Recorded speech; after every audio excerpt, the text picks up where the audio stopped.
Audio lecture of World History Unit 10, New Imperialism, World War I, and the Russian Revolution. We're going to start by talking about the causes of new imperialism. Starting around 1870, in response to the need for new access to raw materials and new markets for industrial goods. So the industrial revolutions were actually one of the factors leading to this new wave of imperialism. European nations began creating transoceanic colonial empires once again. This is different than the earlier during the Age of Exploration, because these were now focusing on parts of the world that were not already dominated by Europeans. So you can see old imperialism, that's in reference to the Age of Exploration, when those areas of the world that you see highlighted here as old imperialism were colonized by European nations. New imperialism in the 19th century is located in these places where you see now new imperialism showed on the map.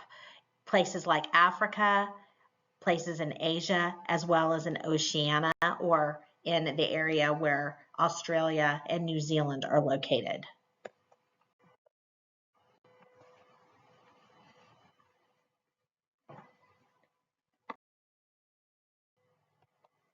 Europeans used the word imperialism, which means the domination of one nation by another nation. And they carved up, as I said before, Africa and Eastern Asia. As mentioned before, industrialists, or the captains of industry, the factory owners, the business owners, sought new sources of raw materials that they could exploit to make their goods, and they also sought new markets, places in which to sell their goods. Henry Stanley, a famous imperialist from 1872, said, "There are 40 million people beyond the gateway of the Congo, and the cotton spinners of Manchester are waiting to clothe them." Overpopulation also in parts of Europe motivated imperialist expansion to create opportunities for Europeans to colonize elsewhere and to have outlets in which to put the excess population. Militarists, hoping to project global power, and nationalists, seeking power and prestige, encouraged imperialism. Imperialism became a big land grab for the powerful nations in the world. He who controls the most land controls the most power on the world stage. Land equals power. This is going to, however, cause some issues to the balance of power that had been so carefully put in place after the Napoleonic Wars in Europe. Now that these nations are looking elsewhere to gain more territories, the balance of power is going to be upset once again.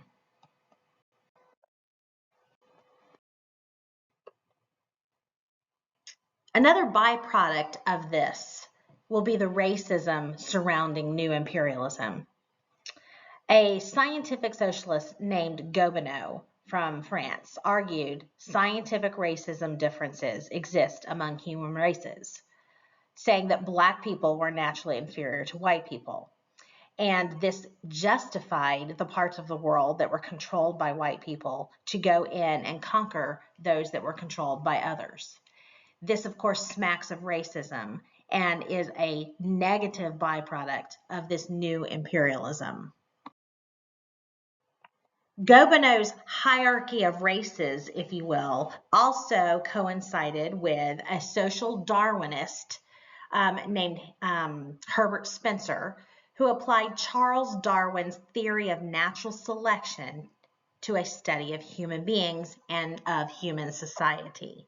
Now, this was taking Darwin's ideas out of context. Darwin was focused primarily on nature, but this is basically applying the same ideas of natural selection to societies, saying that there are certain societies that will dominate other societies and overtake other societies.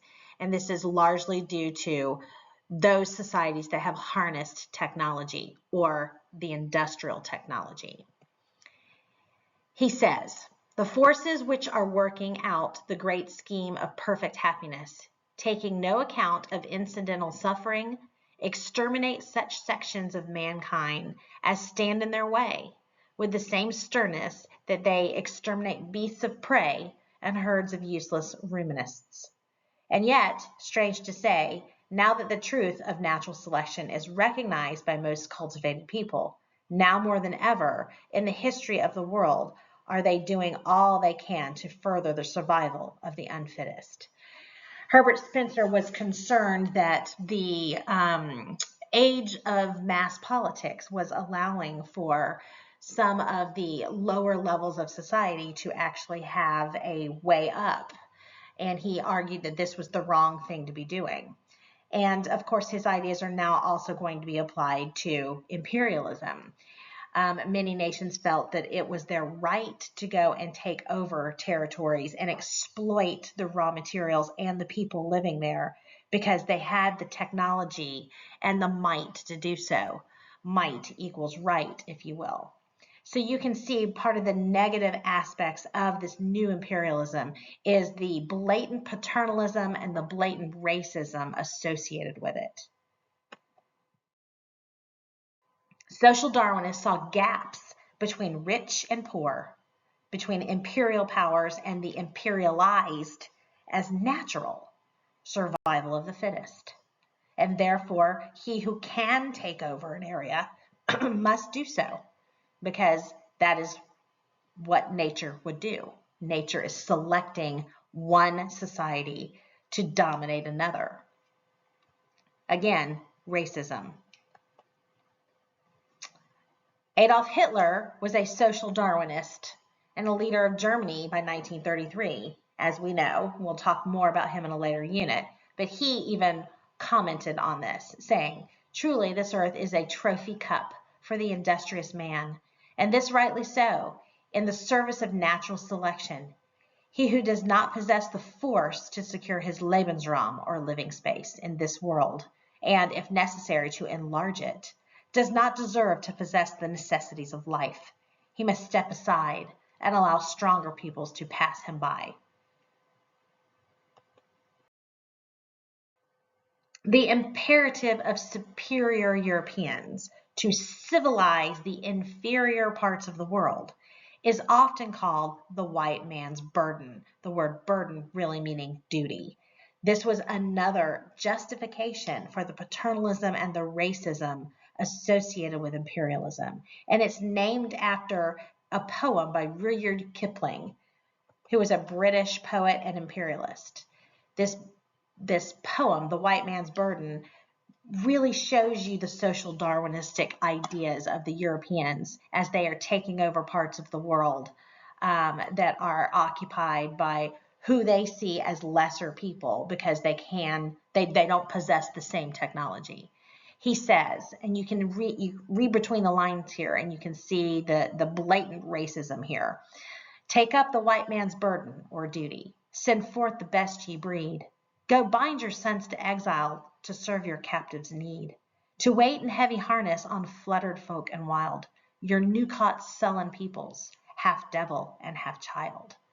Referring to the native populations as half devil and half child, and that it is your duty to go and deliver civilization to these people, meaning that you are going to exploit them and crush their own cultural practices because you don't see them as valid because they are not the same as yours.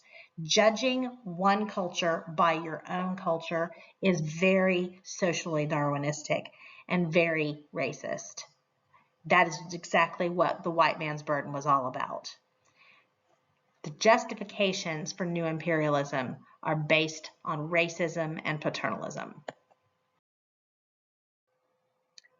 Missionaries were used by governments oftentimes to be sent in to pacify the native populations prior to the governments sending the armies in. This is a practice that we saw already in that first wave of imperialism with the Age of Exploration. It will be done again this time as well. Missionaries believed that Europeans had a duty to undertake a civilizing mission to bring Christianity and technology to less fortunate people.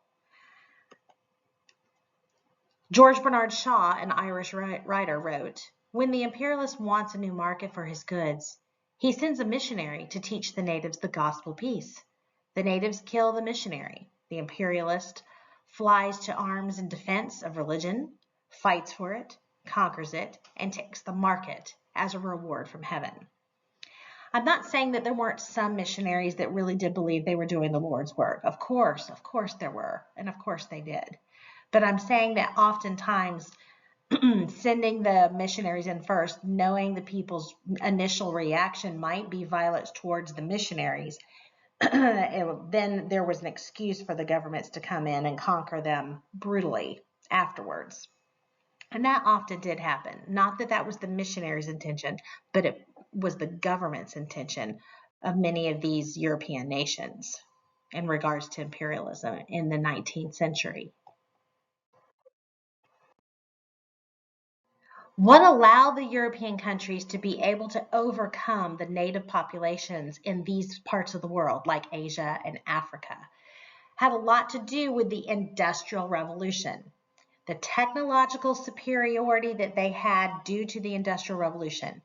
Things that were being built like the machine gun, quinine, which was a medicine that was used to fight fever, it could help with malaria, the telegraph to have communication, and steamships that could be pushed upriver to get to the interior of Africa, all made the conquest of the new colonies feasible. A saying goes, whatever happens, we have got the Maxim gun and they have not.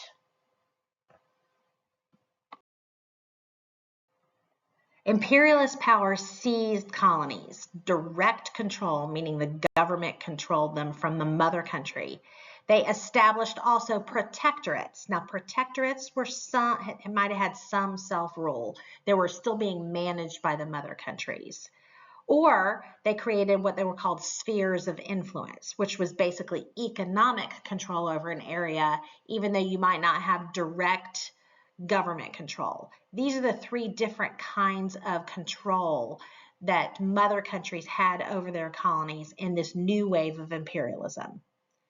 Okay, colonial control, direct control, protectorates, where there would be some self-rule, and spheres of influence that were basically economic control over areas. Let's talk about some examples of imperialism by starting with the British Empire in India.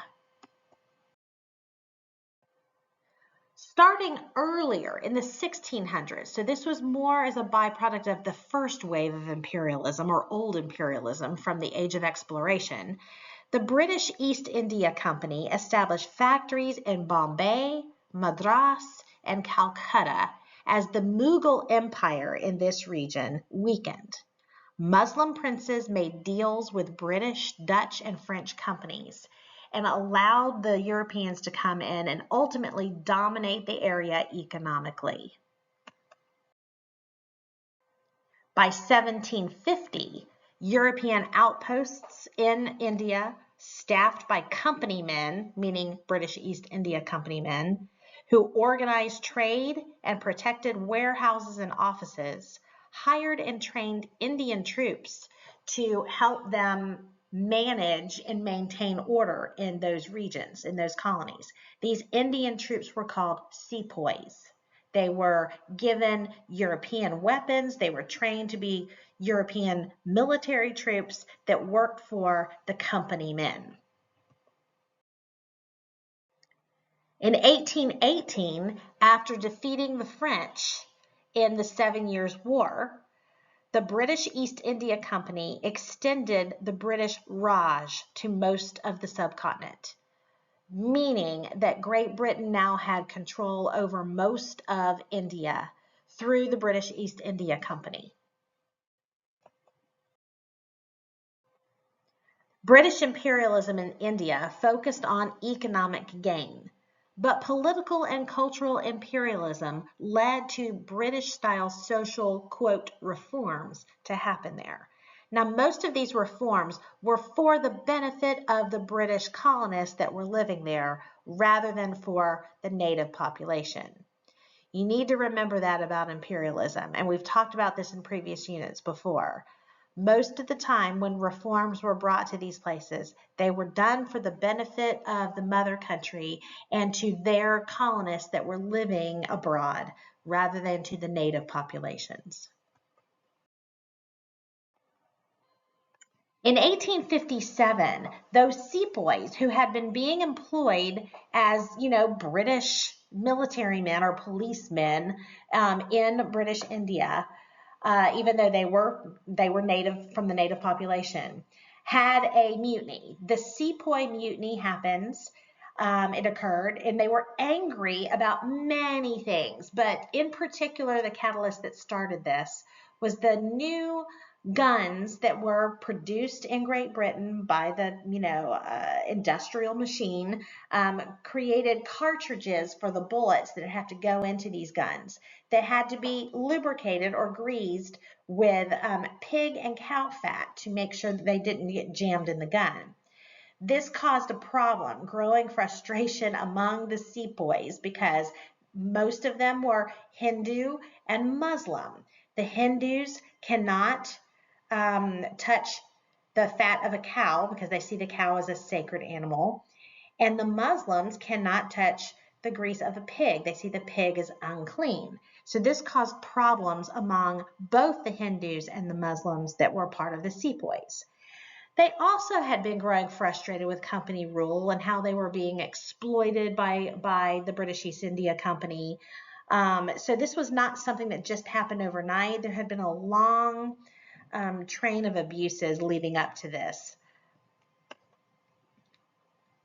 Here is where you can see the territory that was under British rule is in green.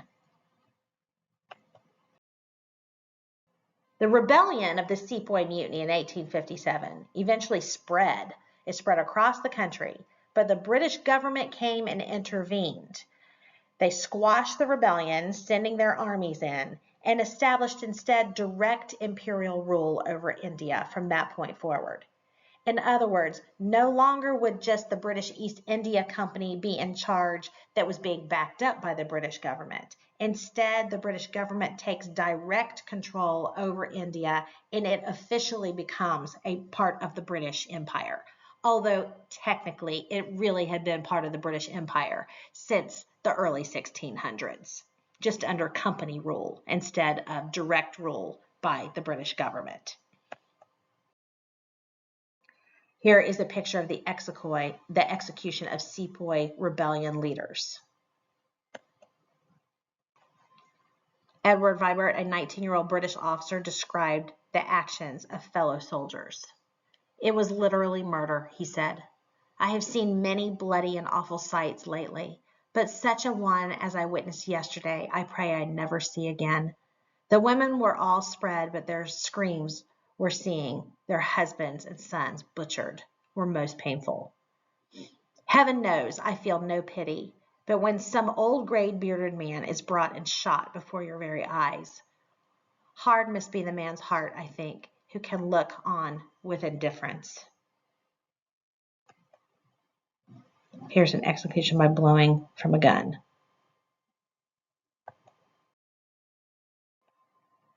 The Mughal Empire and the East India Company rule were replaced by a Governor General of India called a Viceroy and a Secretary of State of India. These would be British officials sent by the British government to rule in the name of the British government in India. The Viceroy's Indian civil service was staffed almost completely by the British. The Indians were allowed only some low-level bureaucratic positions. So Lord Salisbury, you see here, was Secretary of State for India from 1874 to 78. Lord Chelmsford was Viceroy of India, and his staff you see pictured there. The British did transform India through massive investments in infrastructure. Railroads were built, canals were dug, harbors were shored up, and they rebuilt cities. This was all done for the benefit of the British, not necessarily for the benefit of the local populations. The British opened Western-style schools for children of the Indian elite that they wished to bring into as lower-level officials working for the British government. They taught things like the English language, English customs, English literature, technology, and the values of the English will spread throughout India as a result. The Indians were losing part of their own culture in the process. An Indian nationalist movement will develop eventually by the middle to end of the 19th century, relying on English as a unifying language and the ideas of enlightenment inspiring liberal values. Interestingly enough, by educating the local populations in the British system and basically exposing them to the ideals of the Enlightenment, they ultimately gave these native populations some nationalistic ideas and the desire to form their own nation and want their own independence, to be able to govern themselves. That was a byproduct of the British education. Remember, that's the kind of values that the British enshrined back home. That's not how they ruled their colonies, though. They ruled their colonies like dictatorships, even though they had a constitutional government at home. But the ideas do spread, and eventually there'll be a reckoning, mostly after World War II. In 1885, the Indian National Congress was created, and this was led by educated Hindus that had been educated in the British system, but they were hoping for an increased role in the civil service and perhaps maybe someday in the future, an eventual self-rule in India. It would eventually be given to them, but like I said before, not until after World War II. The Indian nationalist movement failed ultimately at the beginning to inspire ordinary Indians, and it gained little traction until the 20th century. This is largely due to the fact that most of the regular Indian population, not the elites that were being educated in the British system, but the regular folk, were too focused on working. They were the ones being exploited by the British. They were the ones that had to work daily to feed their families, and it was hard to be politically active when you aren't educated and when you just don't have the time, when you're worried about feeding your family on a daily basis. Every nation secures precisely as good a government as it merits. If you picked men, the most highly educated of the nation, cannot make a resolute struggle to secure greater freedom for yourselves and your country, a more impartial administration, a larger share in the management of your own affairs, then we, your friends, are wrong and your adversaries right. And all hopes of progress are at an end, and India truly neither desires nor deserves any better government than she enjoys. This is what a British civil servant and co-founder of the Indian National Congress, their letter to the Indian professors at Calcutta College, said. Now let's talk about imperialism in Southeast Asia. Imperialism in Southeast Asia was primarily motivated by a desire to control trade routes between India and China. In the 1820s, the British created the port of Singapore. It was centrally located in Southeast Asian trade routes, as you see marked on the map there. In the 1880s, Britain gained control over Burma as well. It was a source of teakwood, of rubies, jade, and ivory. These were all very much desired goods for the British. In the 1880s, the British conquered Malaysia, or Malaya, with its lucrative ports and supplies of tin and rubber. Rubber was being increasingly used in the automobile industry as it was developing at this time as well. After the French lost their territories in India to Great Britain after the 7 Years' War back in the 18th century, they focused on Southeast Asia as well. They focused on places like Siam, which is modern-day Thailand, serving as a buffer, they hoped, between the French and the British territories in that region. In 1860, France conquered Vietnam after Christianity was outlawed in the region and missionaries were executed. The French will move in and take over completely after that happens. Again, sending in the missionaries first, the missionaries get the violent response from the native populations, and then the mother country has an excuse to go in and clobber them. By 1887, French Indochina was conquered and it included Vietnam, Laos, and Cambodia. The French will establish colonial territories there. The Philippines was a Spanish colony since 1521 during the old imperialism, but a growing Filipino nationalist movement led by Emilio Aguinaldo sought independence in the late 1800s. The flag of the Katipunan, the secret Filipino independence organization, is there. In 1898, though, after the Spanish-American War, the U.S. actually acquired the Philippines from Spain, hoping to expand trade in the region. So the Filipinos will not gain their independence. They just exchanged the Spanish as being in control of them to the Americans. Here's Spain walking away with a bag of cash, the U.S. taking the Philippines. We could not leave the Filipinos to themselves.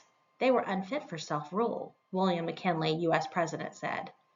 So even the United States was in on this imperialism, social Darwinism game. By 1902, the U.S. brutally crushed a rebellion by Filipinos. The Philippines remained a U.S. colony until 1946, after World War II. Our fighting blood was up, and we all wanted to kill Filipinos. This shooting human beings beats rabbit hunting all to pieces, a U.S. soldier said in the Philippines. That is just awful. Here's the U.S. Senator Albert Beveridge in 1900 saying, "The Philippines are ours forever, and just beyond the Philippines are China's illimitable markets. We will not retreat from either. We will not renounce our part in the mission of our race, trustee, under God, of the civilization of the world. The Pacific is our ocean. Where shall we turn for customers of our surplus? Geography answers the question. China is our natural customer. The Philippines give us a base at the door of all the East. It has been charged that our conduct of the war in the Philippines has been cruel. Senators, it has been the reverse. Senators must remember that we are not dealing with Americans or Europeans. We are dealing with Orientals." Again, this smacks of racism and paternalism, and it's awful. The awful byproduct of this imperialism. We got to look at both sides of every issue, folks, and this is the negative side of this one. Now let's talk about imperialism in Oceania, which we usually refer to as Australia and the areas around it. In 1770, the English captain James Cook landed in Botany Bay, Australia, and declared it terra nullius, or a land belonging to no one. So again, discrediting the native population that already lived there. The fact is, Australius is Latin for southern. In 1788, migrants moved to Australia. Most of them were criminals sent there by the British because they had run out of room for criminals within the British Isles. So they arrive in Australia, they establish it as a penal colony, and establish this new colony of New South Wales that was focused on sheep herding. By 1851, gold was discovered in Australia, and the population exploded. Lots of colonists from Great Britain moved there, and the native Aboriginal peoples were driven into the desert regions. New Zealand was settled by herders, farmers, and whalers. The native Maori population was devastated by smallpox and other diseases that they did not have any kind of resistance to. This is similar to what we saw happen with the Age of Exploration, that old imperialism, if you will, back in the 1500s as well.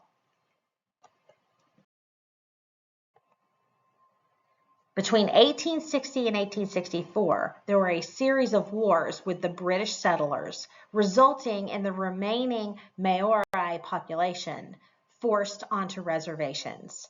The Musket Wars is what they were called. In 1885, the Berlin Conference saw Europeans come together to divide up the Pacific Islands as well as Africa. They were carving it up without any native population representatives there whatsoever. France took Tahiti and New Caledonia. Britain took Fiji. Germany took the Marshall Islands and split control of Samoa with the United States.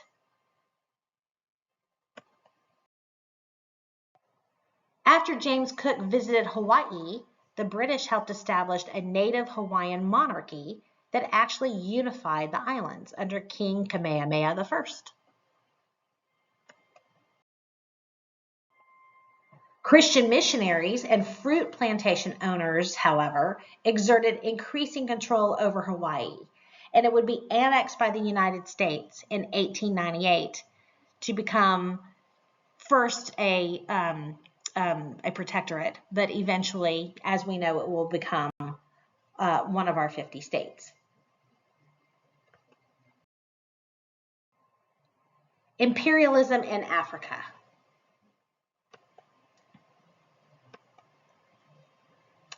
Africa will be carved up like a big wedding cake by the European nations. Previous to the 19th century, Europeans were confined to the periphery of Africa, meaning only really around the coastline of Africa. They lacked the technology to explore the interior of what was called the Dark Continent. It was called the Dark Continent because there was mystery surrounding it. They didn't know what was more deep into the interior of Africa. It was unknown to them. Once technological capacity to go inland was possible, things like the steam engine being put on a boat, the steamboats being able to push upriver into the interior, it was possible. Once that was possible, the abundance of gold, diamonds, and copper that was found in the interior of Africa stimulated Western interest in the region and Western exploration of the region. Africa will be carved up and will be fought over by many European nations as a result of these resources being found. Journalists actually promoted the exploration of Africa by writing about the continent's mysteries. The search for David Livingstone piqued the interest of many Europeans to find out what was there. Dr. David Livingstone was a missionary who had been sent by the British government to go and try to find the source of the Nile River. He was sending back messages on his exploits. He was a missionary, like I said, but eventually he stopped sending messages back and nobody really knew what happened to him. And so then other people, journalists even, Henry Stanley being one of them, were sent out to try to find Dr. David Livingstone. And while they were doing that, they would send back writings about what they found in Africa, which of course piqued the interest of many of the Europeans about how they could exploit this region. Now, in reality, parts of Africa had already been settled, but like I say, all around sort of the edges of Africa.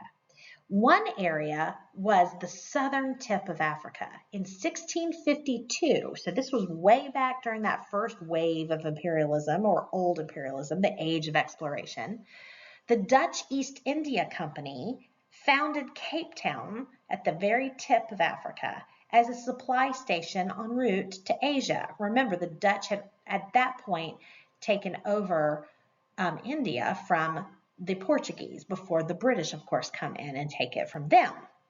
Dutch settlers in this region of Cape Town were called Boers or Afrikaners.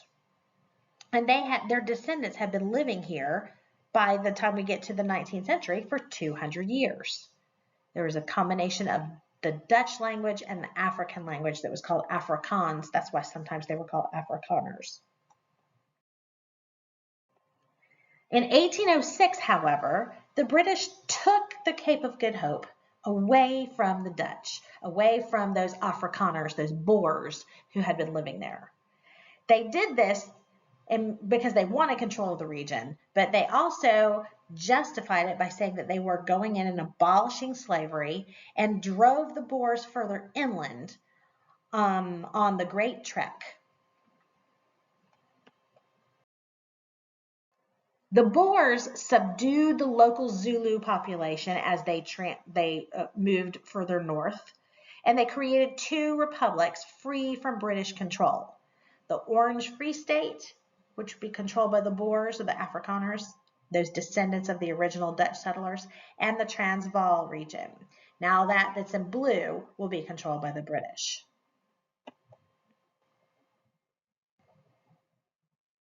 Here's the South African chief in 1858 saying, "My knowledge of the white men and their laws was very limited. I knew merely that mighty nations existed, and among them was the English. These, the blacks who were acquainted with them, praised for their justice. Unfortunately, it was not with the English government that my first intercourse with the whites commenced. People who had come from the colony first presented themselves to us. They called themselves Boers. I thought all white men were honest." In other words, the British were seen as better to the native population than the Boers were, because at least the British were not enslaving the native population. Ultimately, however, the British will exploit the region as well.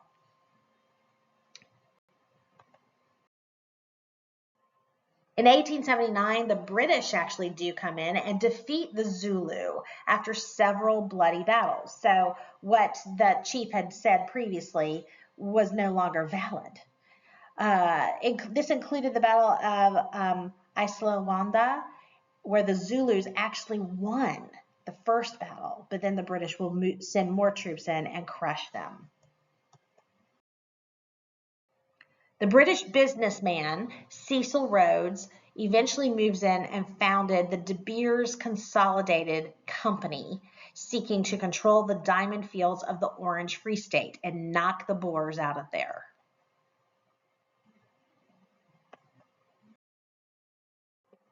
This will cause a war between Great Britain and the Boers, known as the Boer War. In 1899 to 1902, the British South Africa Company seized the Boer lands in the South African War, or the Boer War.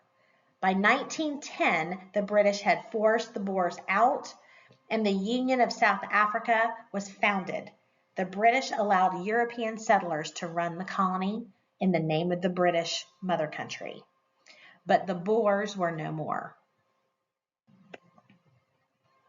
Sir Arthur Conan Doyle wrote of the Great Boer War and said this: "Take a community of Dutchmen of the type of those who defended themselves for 50 years against all of the power of Spain at a time when Spain was the greatest power in the world. Intermix them with a strain of those inflexible French Huguenots who gave up home and fortune and left their country forever at the time of the revocation of the Edict of Nantes. The product must obviously be one of the most rugged, virile, unconquerable races ever seen upon the earth. Take this formidable people and train them for 7 generations in constant warfare against savage men and ferocious beasts, in circumstances under which no weakling could survive. Place them so that they acquire exceptional skill with weapons and in horsemanship. Give them a country which is eminently suited to the tactics of the huntsman, the marksman, and the rider.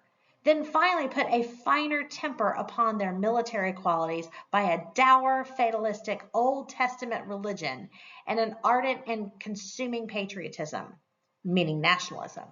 Combine all of these qualities and all these impulses in one individual, and you have the modern Boer, the most formidable antagonist who ever crossed the path of Imperial Britain.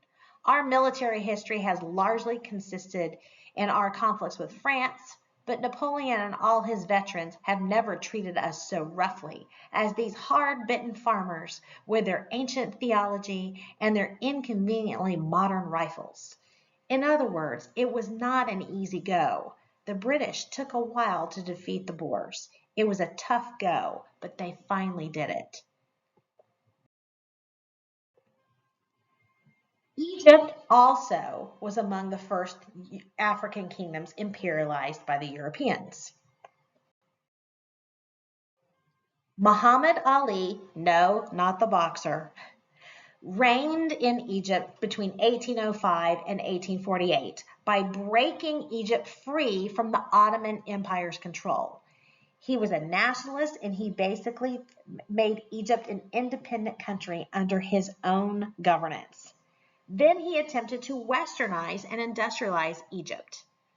It failed ultimately, and it allowed for the foreign governments of the British and the French to come in and exploit the region. Muhammad Ali said, "I am well aware that the Ottoman Empire is heading by the day toward destruction. On its ruins, I will build a vast kingdom up to the Euphrates and the Tigris." That was his desire, but unfortunately it didn't work out that well for him. He was able to overthrow the Ottoman control over Egypt and establish self-rule, only to eventually fall victim to the British and the French. How does it happen?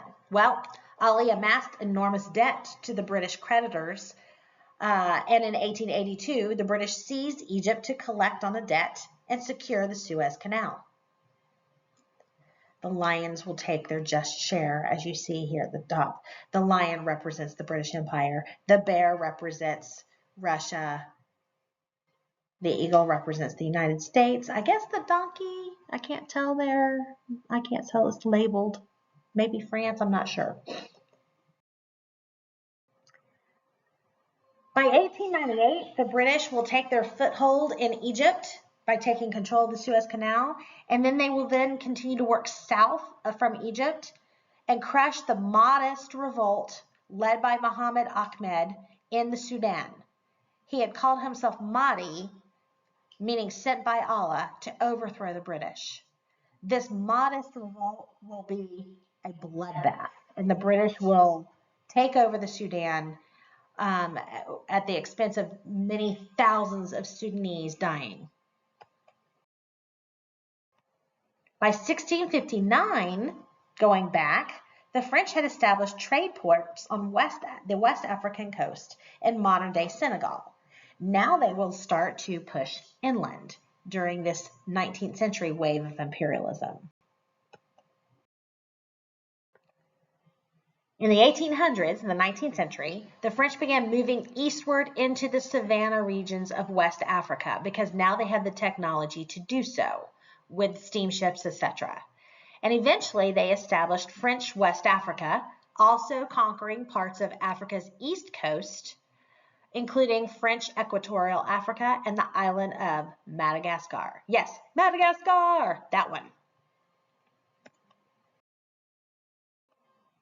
In 1879, the scramble for Africa, as it started to be called, began with the British explorer Henry Stanley, who had originally been working for an American newspaper, to go try to find Dr. David Livingstone. But now he was an explorer claiming that the Congo River Valley was an area ripe for the taking. And he got the go-ahead from the Belgian king, Leopold II, to go and take that region. He was being funded by the Belgian king to take over the area of the Congo River Valley for the nation of Belgium. King Leopold II of Belgium said, "I do not want to risk losing a fine chance to secure for ourselves a slice of this magnificent African cake." Belgium's King Leopold II ordered the construction of roads and rubber plantations throughout Congo. Using a brutal system of forced labor of the Congolese people, he will dominate this area, and thousands and thousands of Congolese will die or be brutalized in the process of establishing these rubber plantations. As you see here, the quotas oftentimes were so high, and if the men did not keep up with the quotas, their children's hands would be cut off, or their wives' hands would be cut off to try to incentivize them to keep up with the quotas being demanded of them by the Belgians under King Leopold II. King Leopold II was a terrible, terrible man. You can see here with this political cartoon, it says, "In the rubber coils of rubber plant, encasing around the man like a snake with the head of King Leopold II on it." A Belgian state official in the Congo says, "All blacks saw this man as the devil of the equator. From all the bodies killed in the field, you had to cut off the hands. He wanted to see the number of hands cut off by each soldier, who had to bring them in baskets. A village which refused to provide rubber would be completely swept clean, meaning killed. As a young man, I saw soldiers take a net, put 10 arrested natives in it, attach big stones to the net, and make it tumble into the river. Rubber causes these torments. That's why we no longer want to hear its name spoken. Soldiers made young men kill or rape their own mothers and sisters. Awful treatment." Under the reign of terror instituted by King Leopold II of Belgium, who ran the Congo Free State as his personal fief from 1885 to 1908, the population of the Congo was reduced by half. As many as 8 million Africans died in that short period of time, just over 20 years. In 1884, the scramble for Africa, outlined by European powers at the Berlin Conference, happened.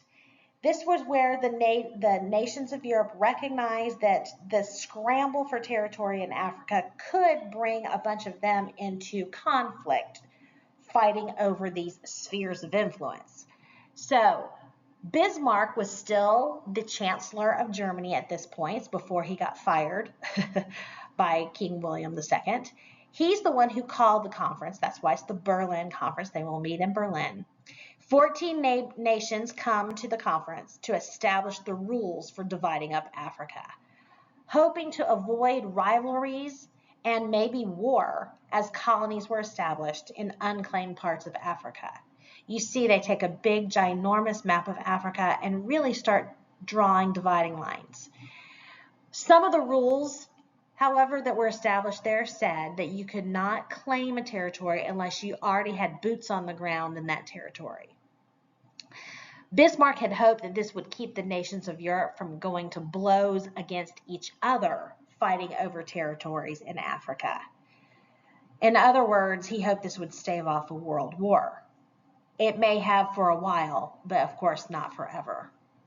Eventually, rivalries between nations over spheres of influence in these colonies will be one of the factors leading up to World War I, a long fuse leading to World War I, if you will.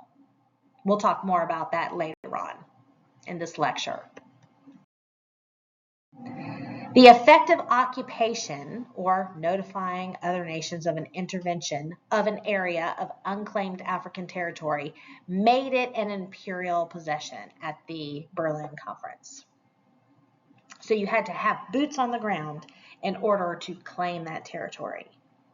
And as you see here, these are the territories and how they were carved up by the different nations of Europe. There were only two small places left free. One of them on the west coast was a free territory called Liberia. It had been established by freed slaves from the United States that had come back over there. And then Ethiopia on the eastern coast. Sorry, Liberia is the western coast. I apologize for that. And Ethiopia in the east. No African representatives attended the Berlin Conference. They weren't invited. It was carved up by the Europeans. The Europeans carve up Africa with no regard for traditional tribal borders at all. The British Royal Niger Company was established and colonized Nigeria, and the German East Africa Company was established and colonized territories all along the eastern coast. You see here in this picture, the Germans were teaching Africans to march like the Germans. Again, make them more like the Europeans. And they did not appreciate the cultural differences at all. The Italian Benadir Company developed Somaliland on the Horn of Africa and also sought to try to gain control over Abyssinia, which is modern-day Ethiopia. The Italians will not be successful in taking Ethiopia several times. In 1900, all the areas of Africa are imperialized, like I said before, except Liberia, which was run by freed slaves from the U.S., located on the west coast, and Ethiopia, that will be attempted to be taken over. That's that Abyssinia I talked about in the previous slide. It was attempted to be taken over by the Italians 2 times in the 1800s. They failed both times, but eventually by 1935, under the leadership of Mussolini, it will be colonized by Italy. Now let's talk about imperialism in China. China at this point in time is still under the leadership of the Qing dynasty. The Qing dynasty having been established years before, after the Mongol rule had ended in China. Now, by the middle of the 1800s, the Qing dynasty had begun restricting trade with what was called the Canton system. It was the opening of one port only to foreign trade, trying to limit the amount of trade from the foreign powers, and only taking silver in return for the silk, porcelain, and tea that they were trading with the Europeans. Now, why would they do this? Why would they limit how much they would do business with the Europeans if it would make money for them? The reason why is the Qing were very concerned about what they had seen happen to other parts of Asia, Southeast Asia in particular, being taken over by the European countries. And so the Chinese government under the Qing decided that they wanted to limit the amount of trade because they didn't want to give any opportunities to those European powers to try to take territory from China. They were concerned, rightly so, about this process. So they only allowed the Canton system, certain ports open, and also only certain businesses were able to do trade with China and with certain traders there in Canton. Only taking silver in return for the silk too, not trading in any goods. The British, of course, wanting to trade their goods for the silks and the porcelain and the tea that they were getting from China. But the Chinese said they had no desire for European goods. They wanted silver bullion only. And this cost the British and other foreign traders a lot more than they wanted. So the British decided they'd try to come up with a way to make it easier on them to get access to the silver that they needed to do the trade to get the silk and porcelain and tea that they wanted.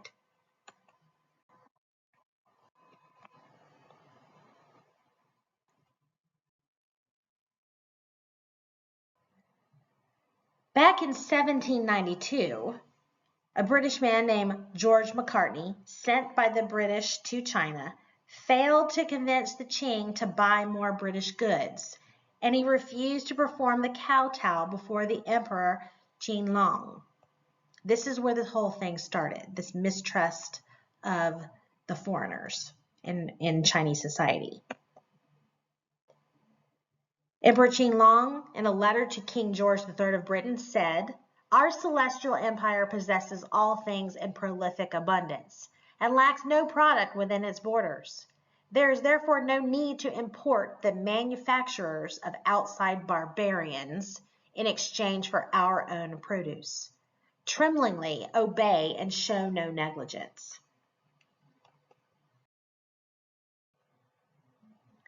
So by 1795, when Qianlong died, corruption of the civil service exam systems had begun. Financial problems also began for the Qing, and they had a terrible Huanghe River flood. The Huanghe River, remember, is the Yellow River, and it weakened the Qing rule for his successors. China's isolation, ultimately, even though the whole design was to try to keep it safe from European control, China's isolation ultimately allowed the European powers to surpass them economically and militarily, and eventually allow them to come and dominate the trade market. It had the exact opposite effect that they wanted, and we'll discuss how.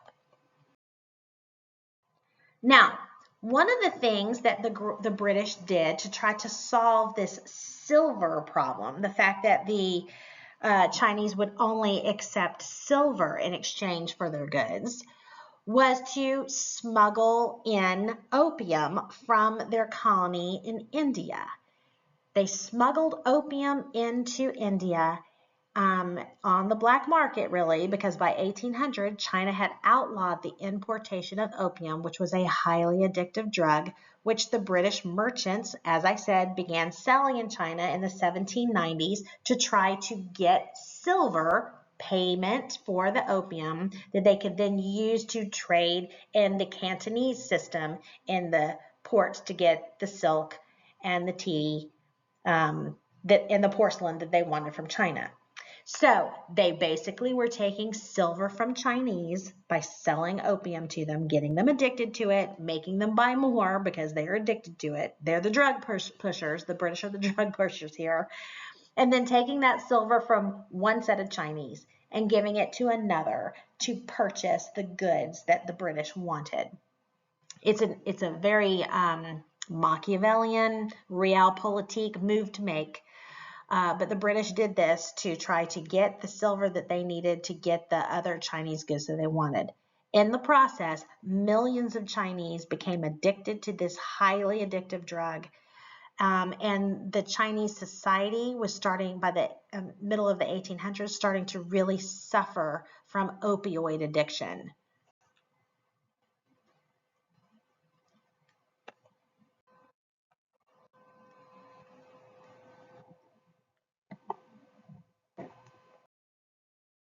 So here's how the addiction got so bad. By the 1830s, 30,000 chests of opium entering China were entering China annually. The Chinese grew desperate to stop the trade, the Chinese government, because their people were suffering so greatly. By 1767, there were only 1,000 chests of opium sent to China. But by 1838, 40,000 chests of opium were sent to China on a yearly basis. The Chinese had become addicted, and it was causing severe problems in Chinese society. By 1840, there were 2 million addicts living in China, and many of them will die as a result of this addiction. By 1880, there are 120 million addicts in China, making things even worse. Failed diplomacy and law enforcement to end the opium trade led the Chinese to burn the warehouses and ships containing opium to try to stop the illegal importation of the drug. This was seen by the British as an act of war. Chinese authorities ordered the destruction of opium, 20,000 chests. And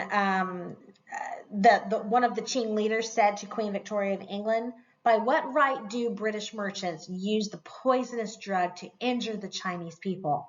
I have heard that the smoking of opium is very strictly forbidden by your country. That is because the harm caused by opium is clearly understood.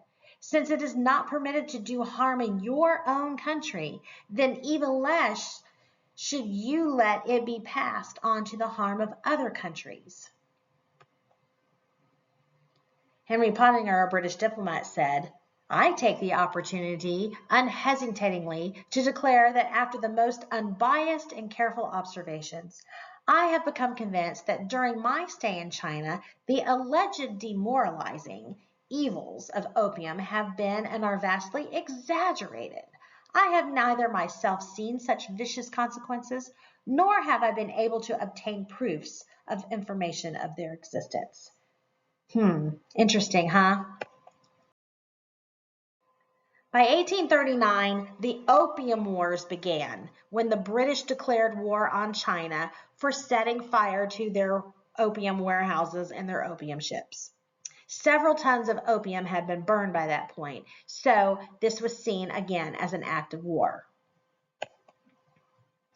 The HMS Nemesis, a modern battleship called the Devil Ship by the Chinese, you see there, and the Chinese Yunk ship, you see, they're very small in comparison. In 1842, the British easily defeated China in this first Opium War. There will be a second one, but it's really just important to know them together. And when they defeated China, they forced them to sign the Treaty of Nanjing. China was forced to pay for the cost of the war. They were also forced to open 5 more ports to British trade, ending the Canton system. And they were also forced to give up the island of Hong Kong, which would be under the control of the British until 1997. The treaty also forced China to grant Britain the most favored nation status, giving it trading advantages in China over other nations, like a low tariff, for example. Between 1856 and 1860, further wars, this is why we call them the Opium Wars, saw China sign more and more what is now referred to as unequal treaties with France, with Russia, with the US, and with Japan. By 1900, Chinese ports were controlled by foreign powers as spheres of influence, meaning granting exclusive trading rights to those nations, economic control to those nations, as also extraterritoriality, which meant that the foreign traders could not be held accountable to Chinese laws. They basically had diplomat status where they were not held accountable to Chinese laws. China's defeat by Britain that started in the First Opium War and the Qing government's loss of control of Chinese trade, not now just to Britain, but to all these other nations as well, sparked massive rebellions within Chinese society against the Qing government for being so weak that they allowed these foreign devils in. The Taiping Rebellion is probably the largest of these rebellions against the Qing dynasty. The Taiping Rebellion sought to create a classless society with equal distribution of wealth throughout China. It was influenced very much by Marxist ideology. They thought that women would be equal to men, and they thought that they could very easily crush the Qing and take over. They were wrong. The Qing was able to crush the Taiping Rebellion fairly easily. Reforms that were supported by the kingdom of the heavenly peace, as the Taiping would call it, were this. Civil service exam content would be changed from the Confucian classics to the Bible. Private property ownership would be abolished. A solar calendar would replace the lunar calendar. Foot binding would be banned. Society would be declared classless and the sexes were declared equal. Civil service exams would also be held for women. The Qing dictated Q hairstyle was abandoned in favor of wearing the hair long. They banned the use of opium, gambling, tobacco, alcohol, polygamy, including concubines, slavery, and prostitution. These all carried death penalties. But the Taiping were ultimately crushed by the Qing forces. After the loss of the Opium War and the brutality of the Taiping Rebellion, the Chinese government underwent another process called the self-strengthening movement that began in China. Between the 1860s and 1900, the self-strengthening movement encouraged capitalism, modern military advances to be made, industrialization, Western-style industrialization, and communications and transportation. In other words, there were a group of individuals throughout China that felt that if we can't compete with the West, we need to become more like the West so we can maybe defend ourselves and strengthen ourselves from within.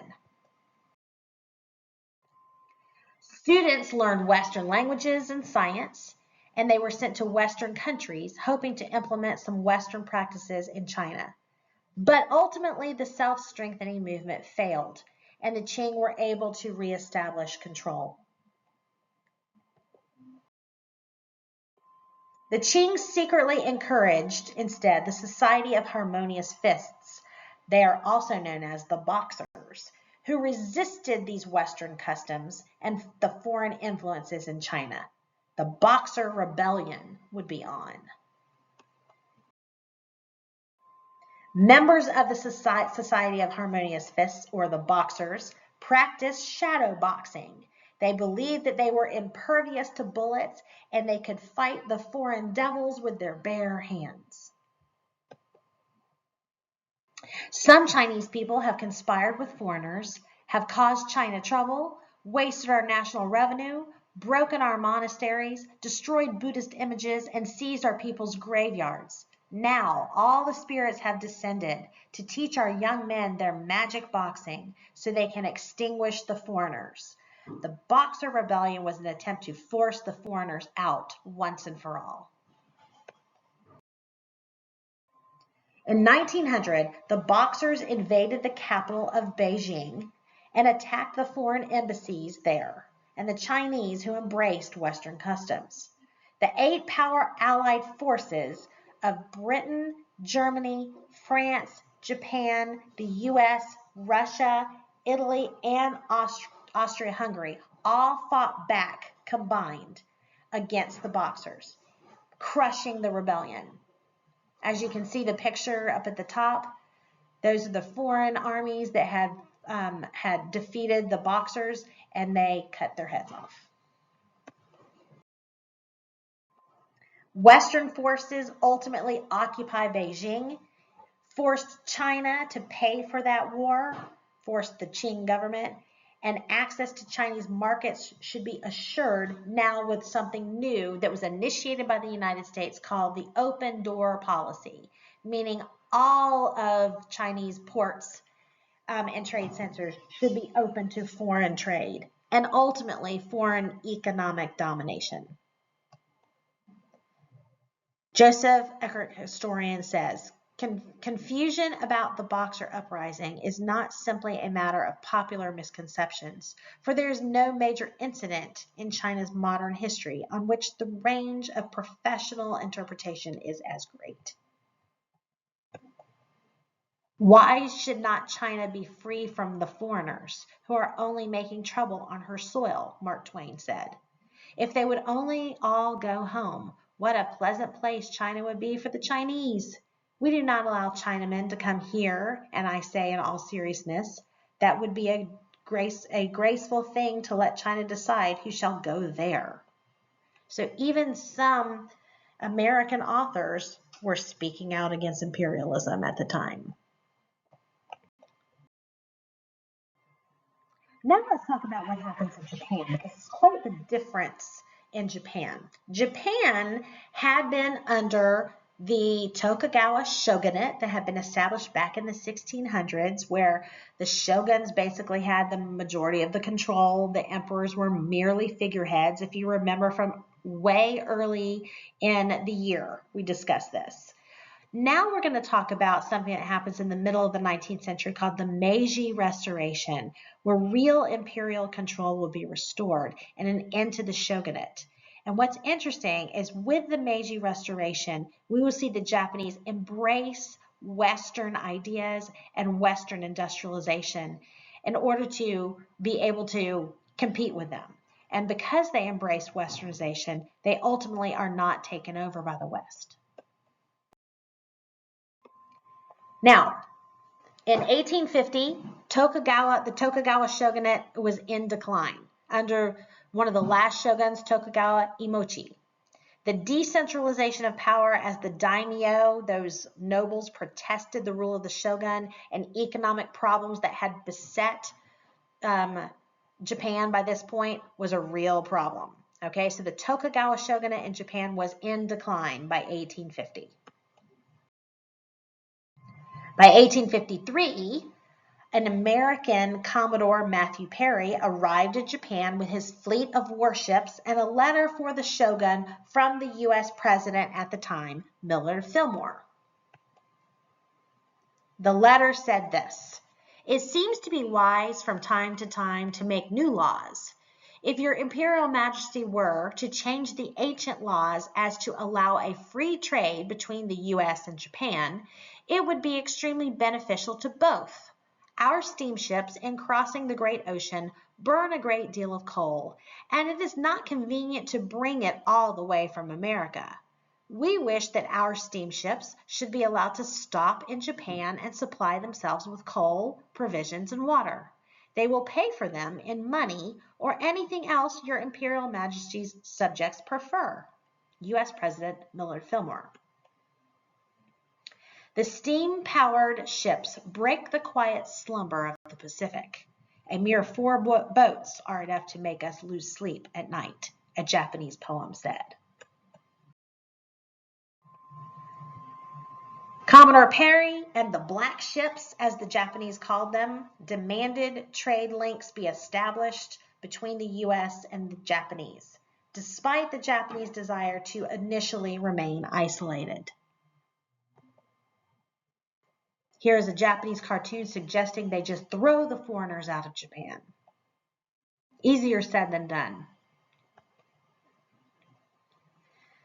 If we try to drive them away, they will immediately commence hostilities, and then we shall be obliged to fight. In time, the country will be put in an immense expense, and the people be plunged into misery. Rather than allow this, as we are not the equals of foreigners in the mechanical arts, meaning we're not industrialized yet, let us have relations with foreign countries, learn their drills and tactics, and it will not be too late then to declare war. By 1854, the Japanese signed the Treaty of Kanagawa, an unfair treaty opening 2 ports to the U.S. But they did this hoping to avoid war. The Empire of Japan Treaty at Kanagawa, March 31, 1854. The United States of America and the Empire of Japan, desiring to establish firm, lasting, and sincere friendship between the two nations, have resolved to fix by means of a treaty the rules which shall in future be mutually observed in the trade of their respective countries. There shall be a perfect, permanent, and universal peace between the United States of America on the one part and the Empire of Japan on the other part, and between their people respectively without exception of persons or places. The port of Shimoda and the port of Hakodate are granted by the Japanese as ports for the reception of American ships, where they can be supplied with wood, water, provisions, and coal. The time for opening the first named port is immediately on the signing of this treaty. And here are where those ports are located.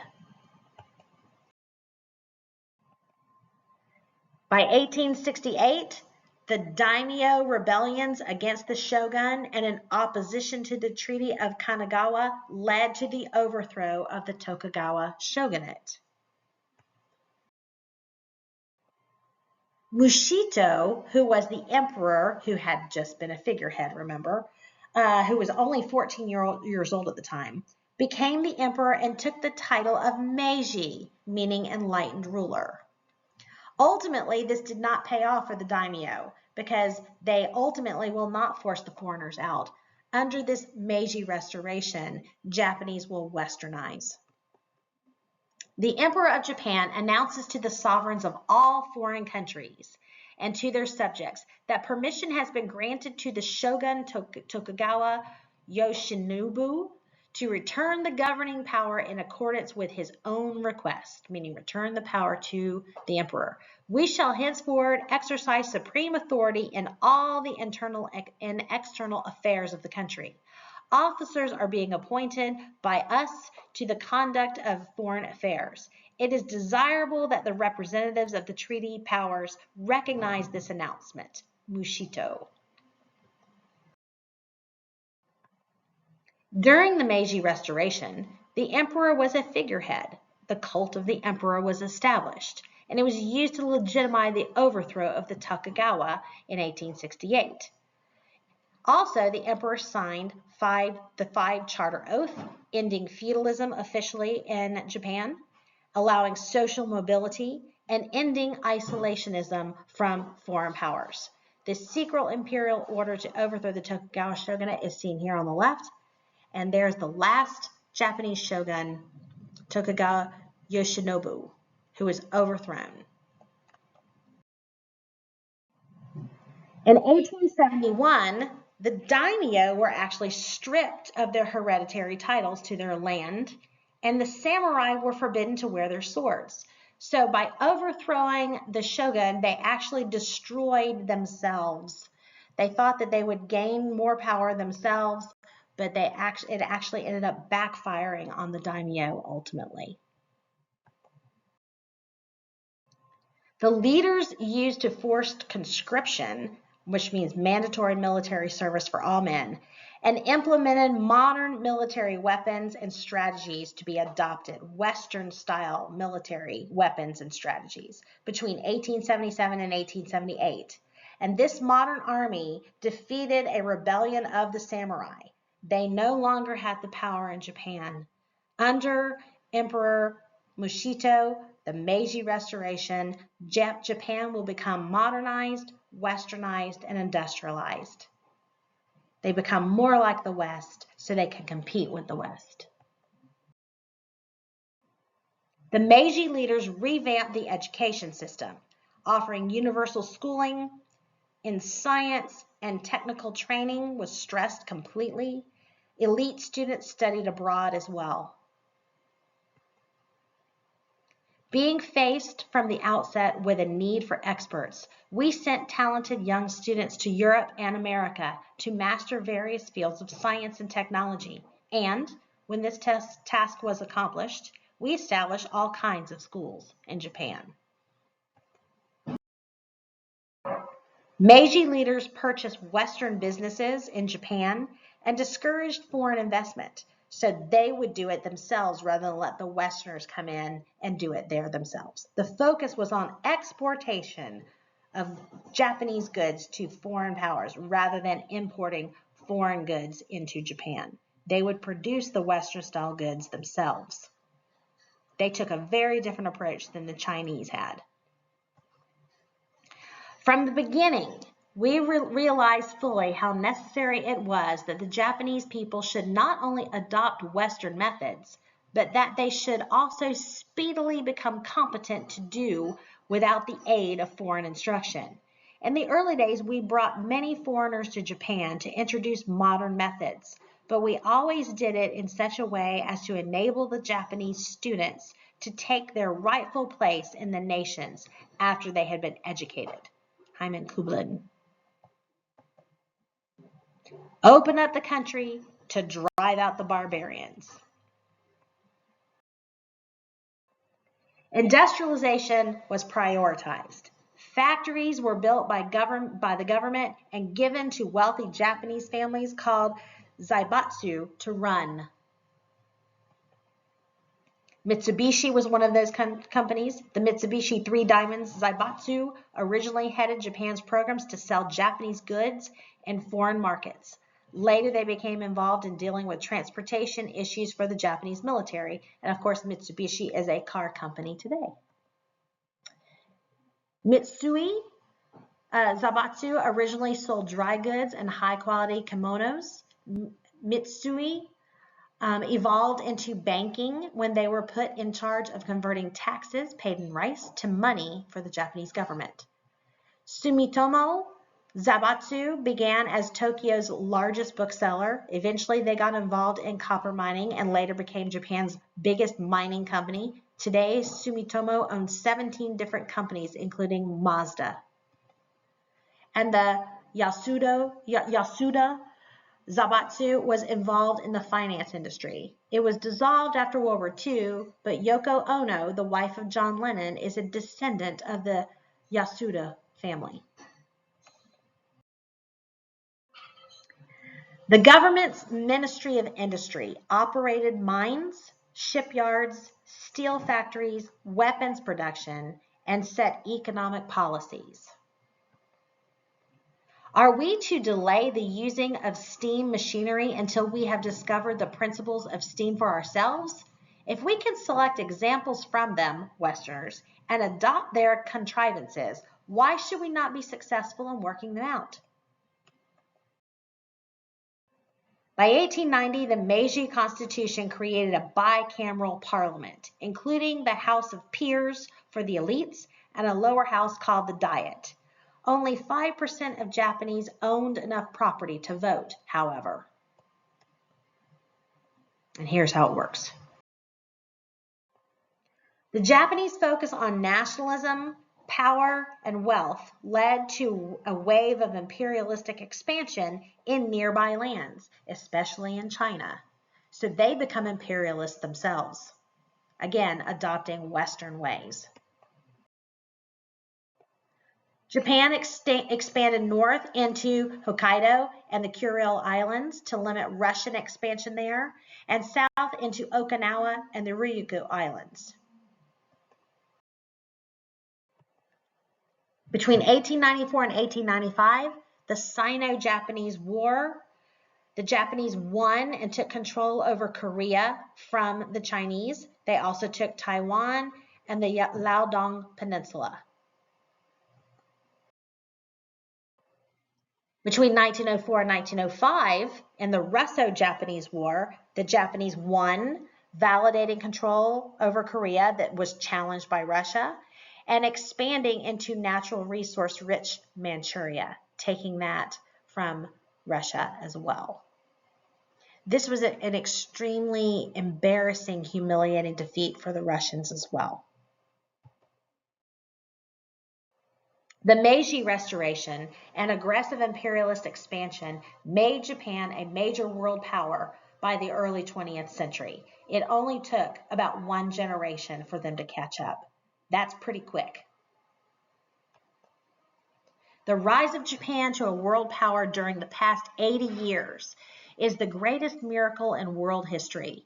The mighty empires of antiquity, the major political institutions of the Middle Ages and the early modern era, the Spanish Empire, the British Empire, all needed centuries to achieve their full strength. Japan's rise has been meteoric. After only 80 years, it is one of the few great powers that determined the fate of the world. Albrecht First von Usch wrote of Japan in his book, The Secret of Japan's Strength, in 1940. Now we're going to transition into the causes of World War I. And there's a mnemonic device, mania, that historians use to remember the main causes of World War I. Militarism, alliances, nationalism, imperialism, and assassination. Sometimes you see it referred to as the main causes of the war, without the assassination being on there, that being the immediate cause of the war, but the long-term causes being the MAIN, militarism, alliances, imperialism, and nationalism. The reason I'm mentioning this is that we're going to go through all of these and explain how there were long-term causes that led up to World War I, many of which we have been discussing in previous units starting in the early 19th century. We've been talking about nationalism. We've been talking about imperialism in previous units as well as in this one that we've just gone through. Militarism, we know, is a byproduct of the industrial age, new weaponry being created that will lead to eventually an arms race. And the alliances that are created are also one of the causes because they end up pulling everyone into the war due to the assassination that happened as the immediate cause. So we're going to discuss all of these, not necessarily in this order, but as we go through the next section of this lecture. There are several factors that contributed to the outbreak of the Great War, as it was once called. Now is called World War I, as it was called before World War II. It was just called the Great War. That started in 1914. In the late 1800s, we've been discussing in previous units how aggressive nationalism became a source of tension in Europe, intensifying already existing rivalries. We know that this became even more tense as these nations started scrambling for territories in Africa and in Asia. Germany's industrial capacity, the population of Germany, and its military power all increased during the 19th century, especially the last half of the 19th century, as Germany became one unified nation around the very militaristic nucleus of Prussia. Germany was now seeking its place in the sun. France also wanted to regain a powerful position in Europe. It sought revenge as well against Germany for the Franco-Prussian War, where Napoleon III was removed from power, and the French people were humiliated by that defeat, with the loss of Alsace and Lorraine as well. This revenge is going to go a long way to explain the reaction that the French have at the end of the war when it comes to punishing Germany in the peace treaty. The Ottoman Empire also lost control of a lot of territories that they had had in the region known as the Balkans, around the Black Sea and in the southeastern part of Europe, below Austria-Hungary. The Balkans Peninsula became a powder keg of competing national interests. Austria-Hungary had interests there. Russia had interest there. Of course, the Ottoman Empire continued to have interest there, even though they had lost some territory. And Germany also had interest there. Pan-Slavism was another issue. It was a nationalistic movement that sought for a kind of cooperation among all Slavic people in Eastern Europe.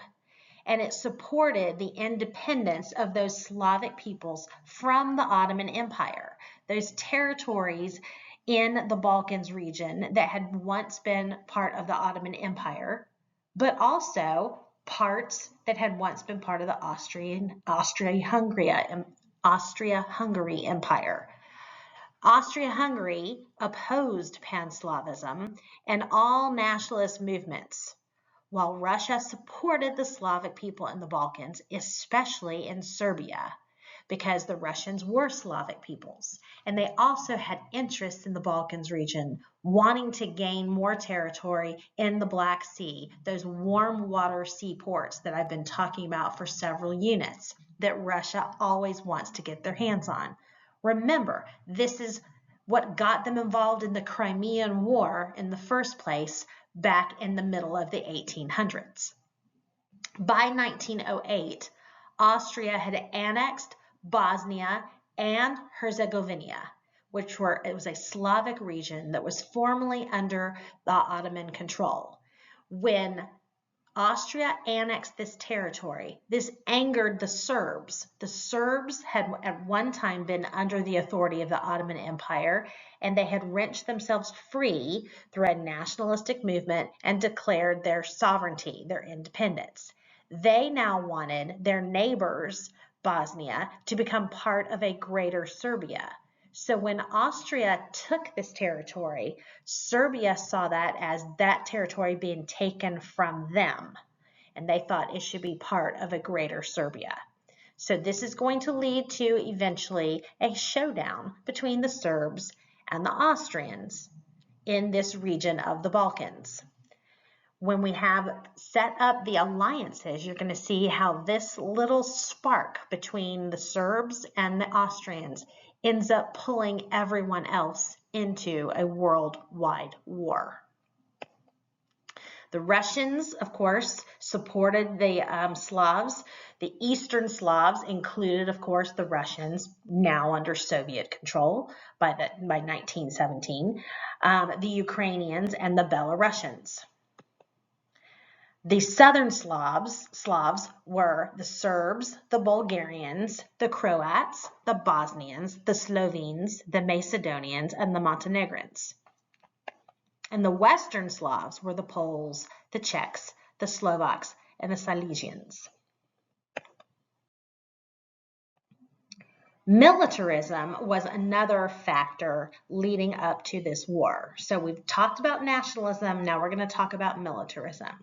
Militarism is the glorification of military power, and this combined with war planning, creating plans for war just in case it might happen, resulted in a fear and distrust among nations towards other nations.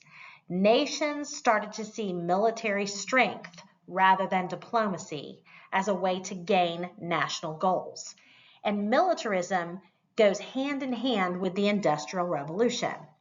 The industrial technology has now been applied to the creation of new, better weapons than we have ever seen before, and these weapons are going to be what makes World War I such a lethal war, more lethal than any other war that Europe had ever seen. This militarism eventually led to an arms race where nations started to stockpile weapons, a weapons buildup, if you will. And this occurred between powerful European nations that were rivals to each other and saw each other as threats on the world stage, especially as the scramble for imperial territory was happening in Africa and in Asia. This was especially heated between Great Britain and Germany, the two biggest industrial powerhouses in Western Europe. Also, by the time we get to the 1900s, Germany's Kaiser Wilhelm II, or William II, began building up the German Navy as well. And by doing this, he was challenging Britain's long-standing naval supremacy that had been dominant throughout Europe, the best navy in all of Europe since the 16th century. This, of course, Great Britain will see as a threat. And by the way, just so you know, the Kaiser of Germany, William II, or Wilhelm II, and the King of England, George V, were cousins. They were both grandsons of Queen Victoria, the late Queen Victoria. So to make things even messier, their family.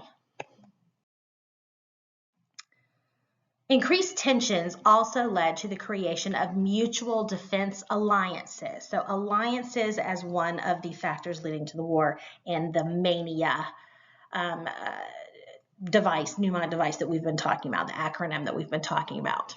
So these mutual defense alliances are when nations agreed to come together and defend each other in case any one of them were attacked. And we'll talk about those different alliances that were created that basically split Europe between two sides. In 1882, the beginning of the alliance systems started when Bismarck still was the chancellor in the newly formed Germany before he got fired by Kaiser William II. Bismarck formed a military alliance with Austria, Hungary, and Italy called the Triple Alliance. He also had made a deal initially with Russia, but that will fall apart fairly quickly because both of them have interests in the Balkans region. Now, what's interesting, I will remind you that Bismarck just in 1867 had gone to war against Austria-Hungary to get the territories back that he had promised them after the previous war that he had with Denmark. But if you recall with your writing assignment that you did in the last unit, Bismarck made very fair and lenient terms in the peace treaty that he made with Austria after the 7 Weeks' War, as it was called. He did this because he recognized that Germany may need a powerful ally at some point in the near future, especially in terms of maybe, relationships falling apart with Russia, which seemed like it could happen, which it eventually did.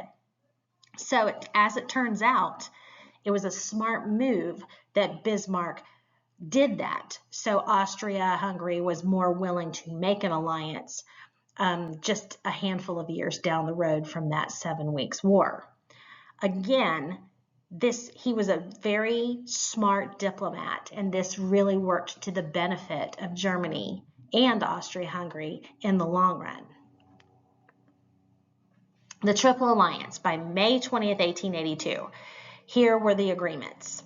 Article 1 said, the countries mutually promise peace and friendship and will enter into no alliance or engagement directed against any one of their states. Article 2, in case Italy, without direct provocation on her part, should be attacked by France, the two other countries shall be bound to lend help and assistance with all their forces to the party attacked. The same obligation shall devolve upon Italy in case of any aggression without direct provocation by France against Germany. Both Italy and Germany were concerned about France, just like both France and England were concerned about Germany, as we will see.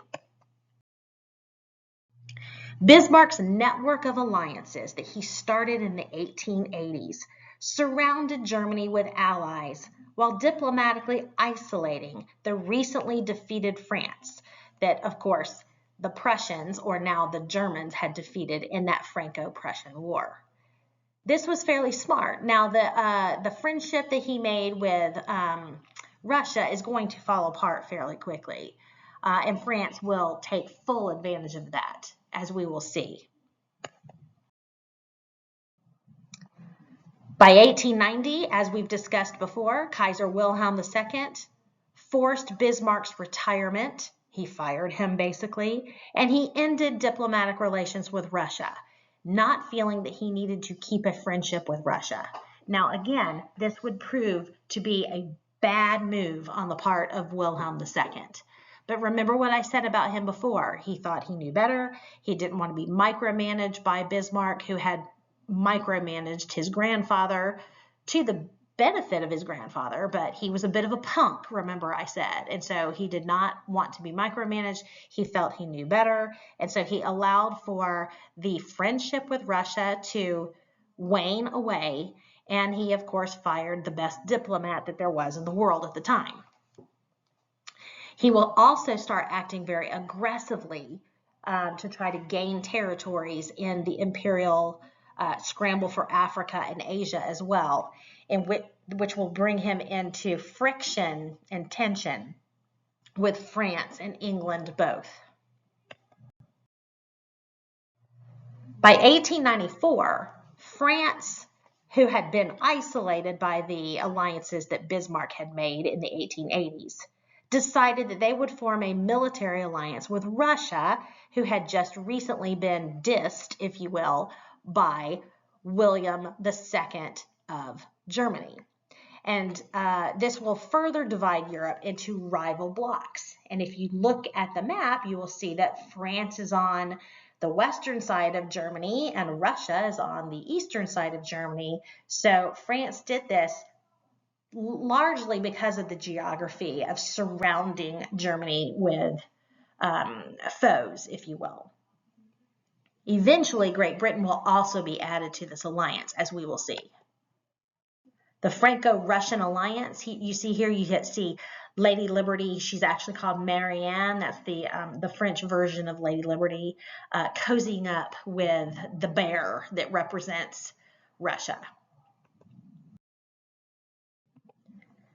By 1904, Great Britain abandoned the policy that she had had of splendid isolation by signing a deal with France. Oddly enough, her old foe, Great Britain and France, had hated each other and fought against each other for over 5 centuries. But both of them were very, very concerned with the aggressive nature of Germany under Kaiser William II.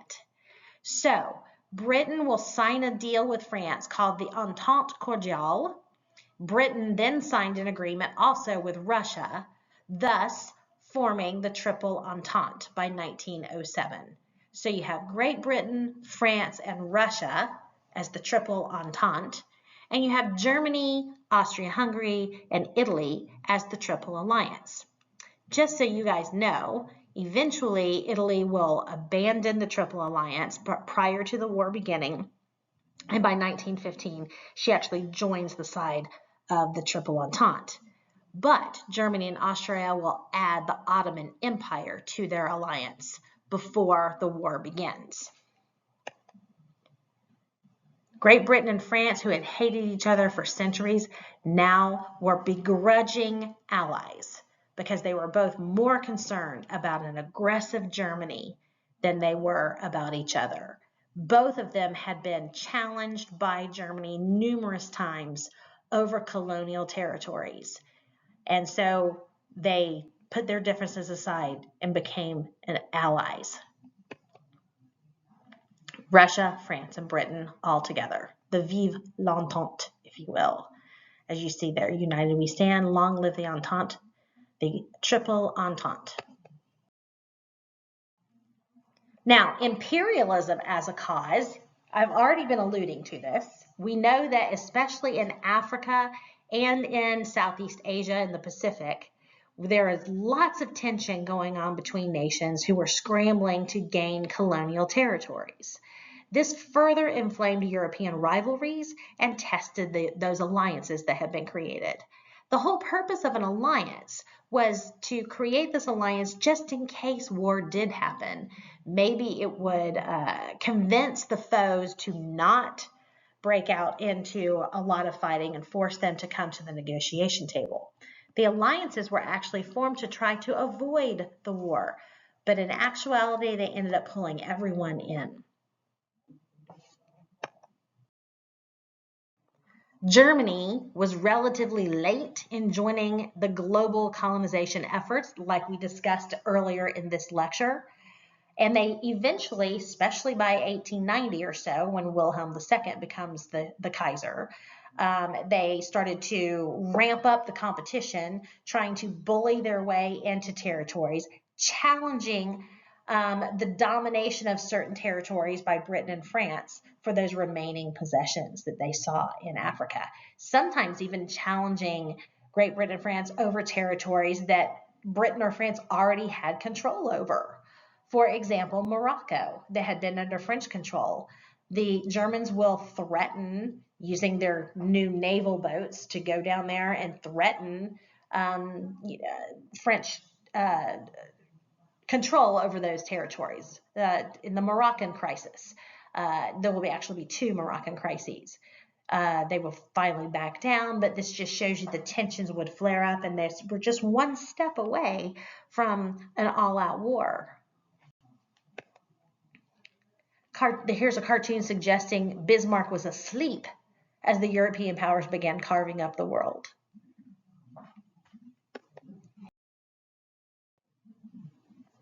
Two rival alliances now confronted each other.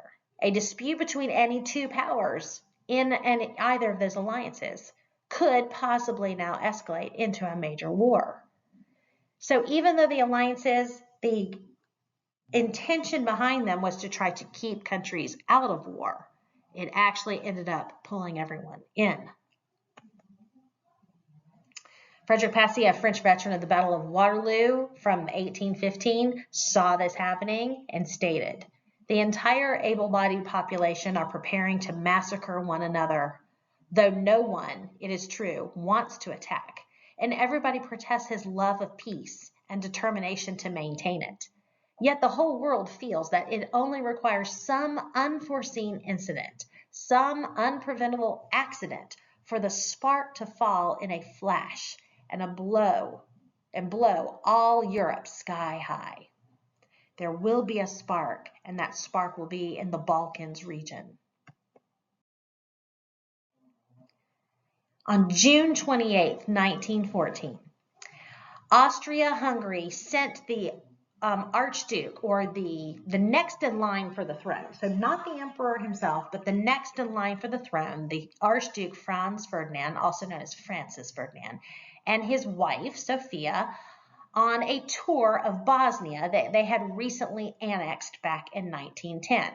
They did this as a show of force to the Serbs who were angry over that annexation, as a way to kind of flex their muscles and show Serbia that Austria was in control of Bosnia and there was nothing that Serbia could do about it.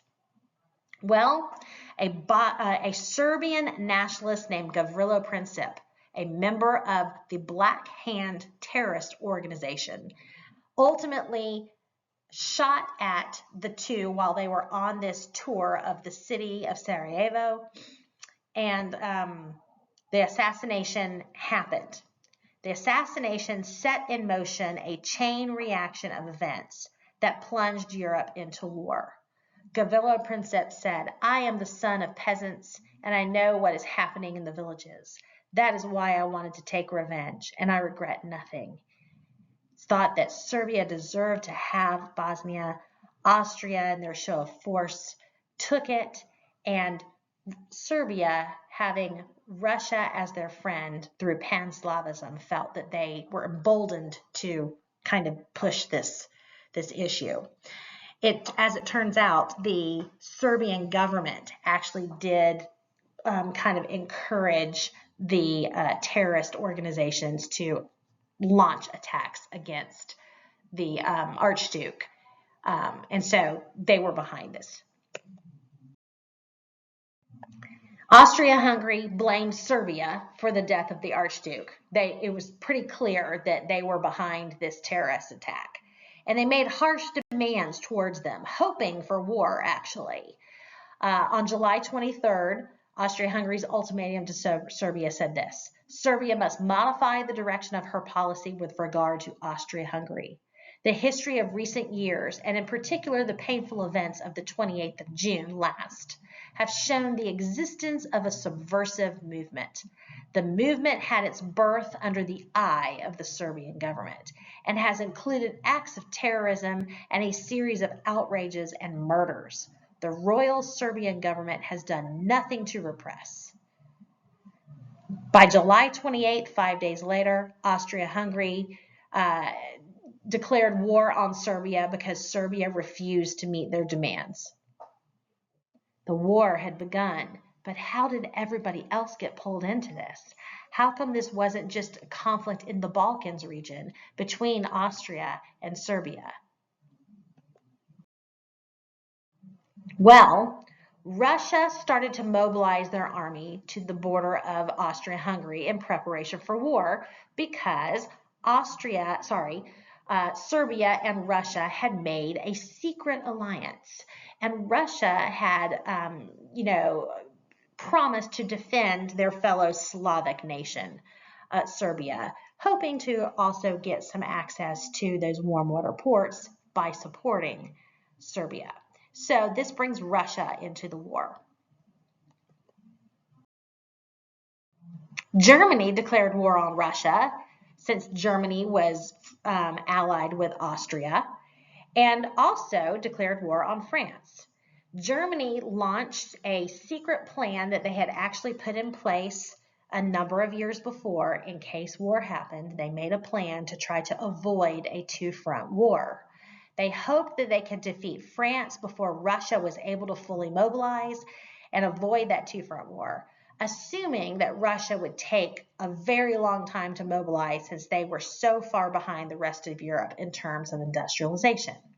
So Germany hoped that they could launch an attack on France as Russia's ally prior to Russia being able to fully mobilize, knock France out of the war, and then turn around and focus on Russia. Germany also assumed that they could attack France through Belgium, who had declared themselves neutral, and that will be a problem. And Germany also assumed that Great Britain would not come to the aid of France, knowing their long history of hatred with one another, unless Great Britain's territories were attacked outright. All three of these assumptions, the one about Russia, the one about Belgium, and the one about Great Britain, all will prove to be false ultimately, and Germany will be facing a two-front war. We'll discuss this as we go through these slides. Germany's declaration of war with Russia happened on August 1st, 1914. It was presented by the German ambassador to St. Petersburg in Russia, and it says, "The Imperial German government have used every effort since the beginning of the crisis to bring about a peaceful settlement. Russia, without waiting for any result, proceeded to a general mobilization of her forces, both on land and sea. In consequence of this threatening step, which was not justified by any military proceedings on the part of Germany, the German Empire was faced by a grave and imminent danger. Thus, I have the honor to inform your Excellency as follows. His Majesty the Emperor accepts the challenge and considers himself at war with Russia." Oddly enough, Kaiser William II and the Tsar Nicholas II were also cousins as well through marriage. So William II was cousins with the King of England and with the Tsar of Russia, all related through Queen Victoria, ultimately. Germany's declaration of war with France happened 2 days later. It was presented by the German ambassador to the capital city of Paris, to the president of the Third French Republic. And it said, "Monsieur le Président, German authorities have established a certain number of flagrantly hostile acts committed on German territory by French military aviators, planes. I am instructed, and I have the honor to inform your Excellency, that in the presence of these acts of aggression, the German Empire considers itself in a state of war with France in consequence of the acts of this latter power." So it went from being just a skirmish between Austria and Serbia to pulling Germany in to support Austria, pulling Russia in to support Serbia, pulling France in to support Russia, and pulling eventually Great Britain in to support France and Belgium. On August 3rd, Germany's invasion of France took them through neutral Belgium. And that will guarantee that Great Britain will come into the war and declare war on Germany too, honoring her alliance with France as well as her alliance with Russia and the promise that Great Britain made to Belgium to maintain their neutrality. This plan of Germany's that was based on those three assumptions that I mentioned on the previous slide, that Russia would take too long to mobilize, that France would ultimately be able to be knocked out more quickly, and by going through Belgium, they could encircle the capital city of Paris more quickly, and that Great Britain would not honor her alliance unless her territories were attacked outright, all proved to be false. This plan that was put in place before the war even began, this plan of Germany's to avoid a two-front war, was known as the Schlieffen Plan. You'll see it on your terms list and also in your textbook. Ultimately, this will guarantee that Germany will end up having to face a two-front war because Russia will actually mobilize more quickly than Germany thought that they would. Now let's look at Germany's declarations that she made to these different countries. Germany to Belgium on the 2nd of August, 1914. She thought that this would get Belgium to agree to let German troops march through. When I say she, I mean the country of Germany. Of course, it's Kaiser William II who is doing this. Here it is, very confidential. Reliable information has been received that French forces intend to march through Belgian territory against Germany. The German government cannot but fear that Belgium will be unable, without assistance, to repel so considerable a French invasion. It is essential for the self-defense of Germany that should she anticipate any such hostile attack, if Belgium adopts a friendly attitude towards Germany, Germany is prepared to pay for any damage caused by German troops as they march through to attack France. Should Belgium oppose the German troops, Germany will, to her regret, be compelled to consider Belgium as an enemy. Belgium says to Germany the next day, this note has made a painful impression upon the Belgian government. The intentions attributed to France by Germany are in contradiction to the formal declarations made to us on the 1st of August in the name of the French government. In other words, they said, Germany, you're lying about that. Moreover, if Belgium's neutrality should be violated by France, Belgium intends to the most vigorous resistance to the invader. Also, of course, if that neutrality should be violated by anybody else, by Germany in particular, since that is what Germany is intending from the previous note. Now, the British declaration of war on Germany comes the very next day. And Great Britain says, owing to the rejection by the German government of the request made by His Majesty's government for assurances that the neutrality of Belgium would be respected, His Majesty's government has declared to the German government that a state of war exists between Great Britain and Germany as from 11 p.m. on August 4th. So ultimately, this brings Great Britain into the war as well. By August 4th, all of the great powers are involved in the war. From an initial assassination that happened on June 28th, it happened very quickly.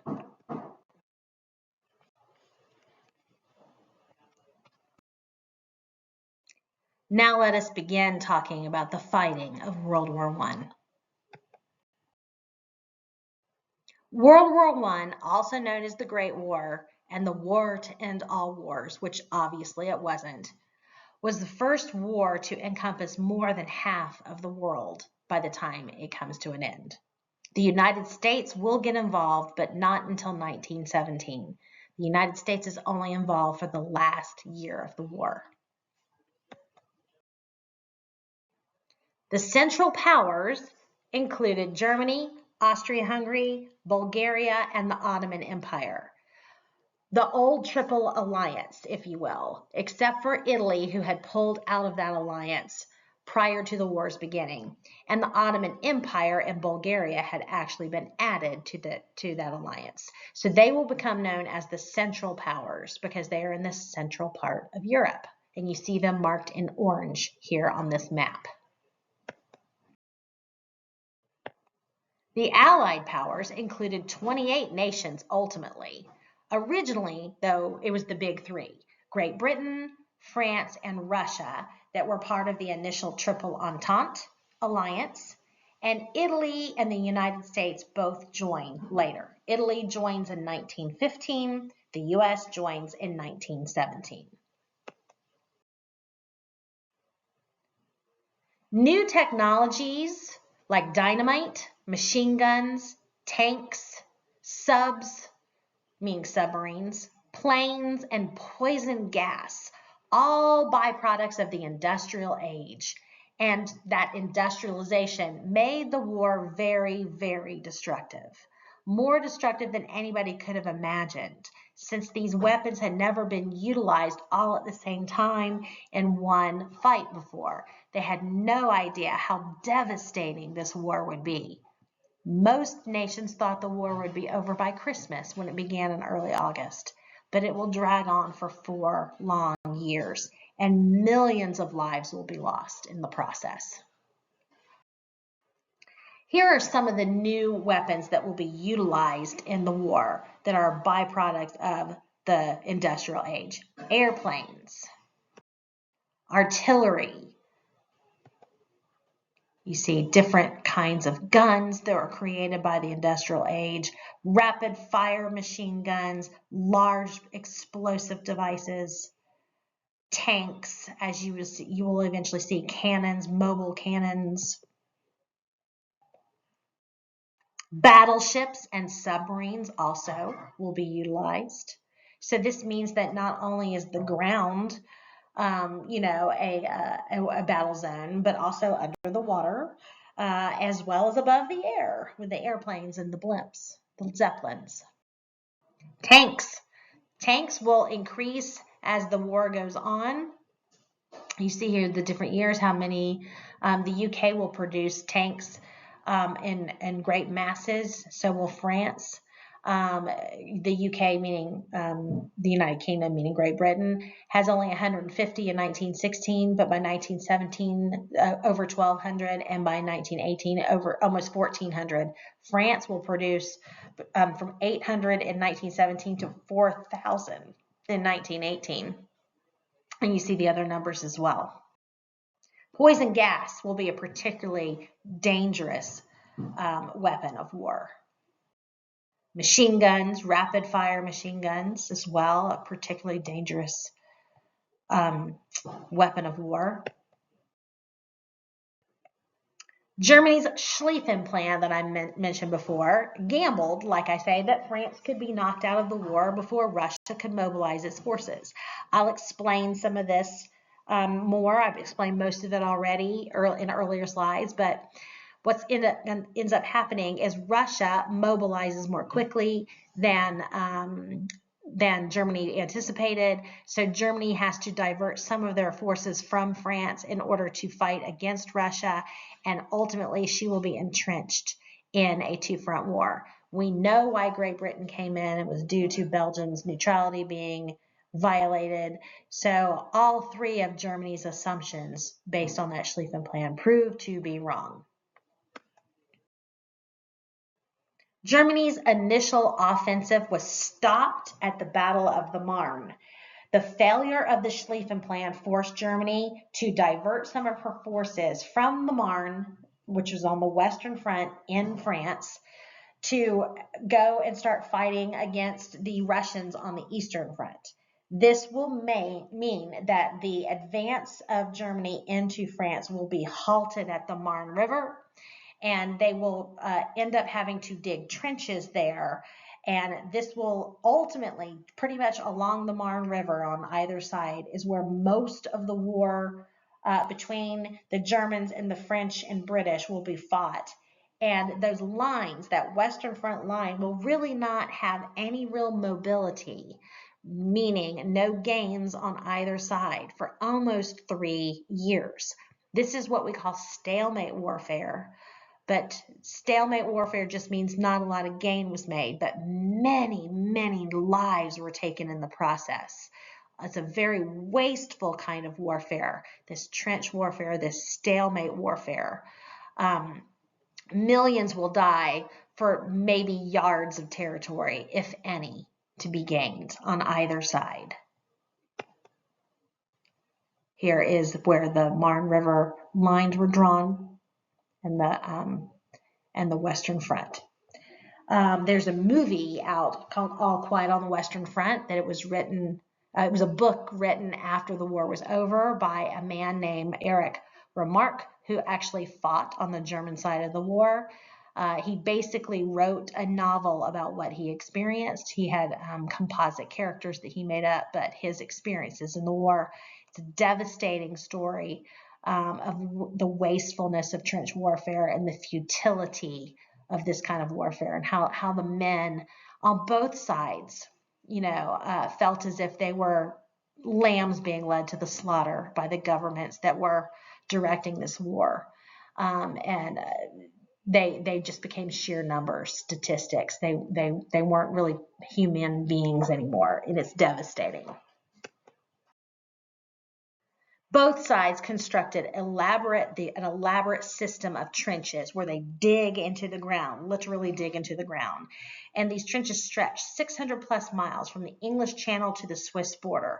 But there were actually thousands of miles of trenches because they didn't go in a straight line. They zigzagged all over the place. So 600 miles as the crow flies, but thousands of miles because it zigzags around.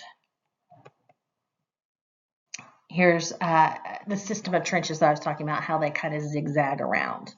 And lots of trenches between other trenches. The territory between the enemy trenches is called no man's land because no man could survive there.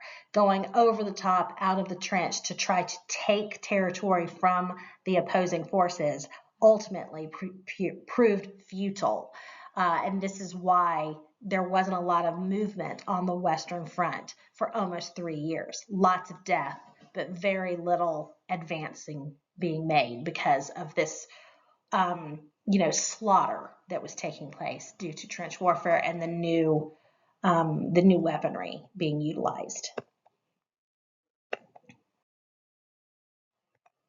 Trench warfare produced a stalemate, as I said, that lasted almost the entire 4 years and claimed unprecedented casualties. A French soldier writes in his journal, "Shells of all calibers kept raining on our sector. The trenches disappeared, filled with earth. The air was unbreathable. Our blinded, wounded, crawling and shouting soldiers kept falling on top of us and died, splashing us with blood. It was living hell." In 1916, the Germans tried to launch a massive offensive on the Western Front, designed to try to break through the Western Front and to stop the stalemate, to gain some territory and take some trenches on the French and British side. This was at the Battle of Verdun. Ultimately, it will be a failure and neither side will gain any advantage. But this one attempt, just this one battle, will result in 700,000 casualties between the two sides. Shows you how wasteful this kind of warfare is. No gain at all, and over 500,000 men gone.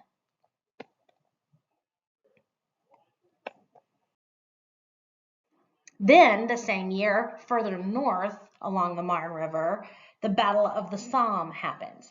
And this is where the combined British and French forces try to gain a few yards against the Germans to take their trenches to end the stalemate. Only a few yards was actually gained, but there were 1.1 million casualties just in this one battle.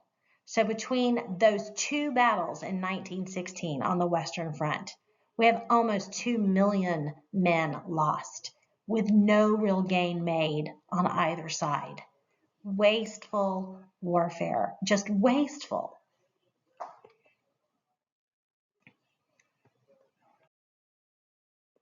The Western Front became a war of attrition and would determine the outcome of the war only who could hold on the longest.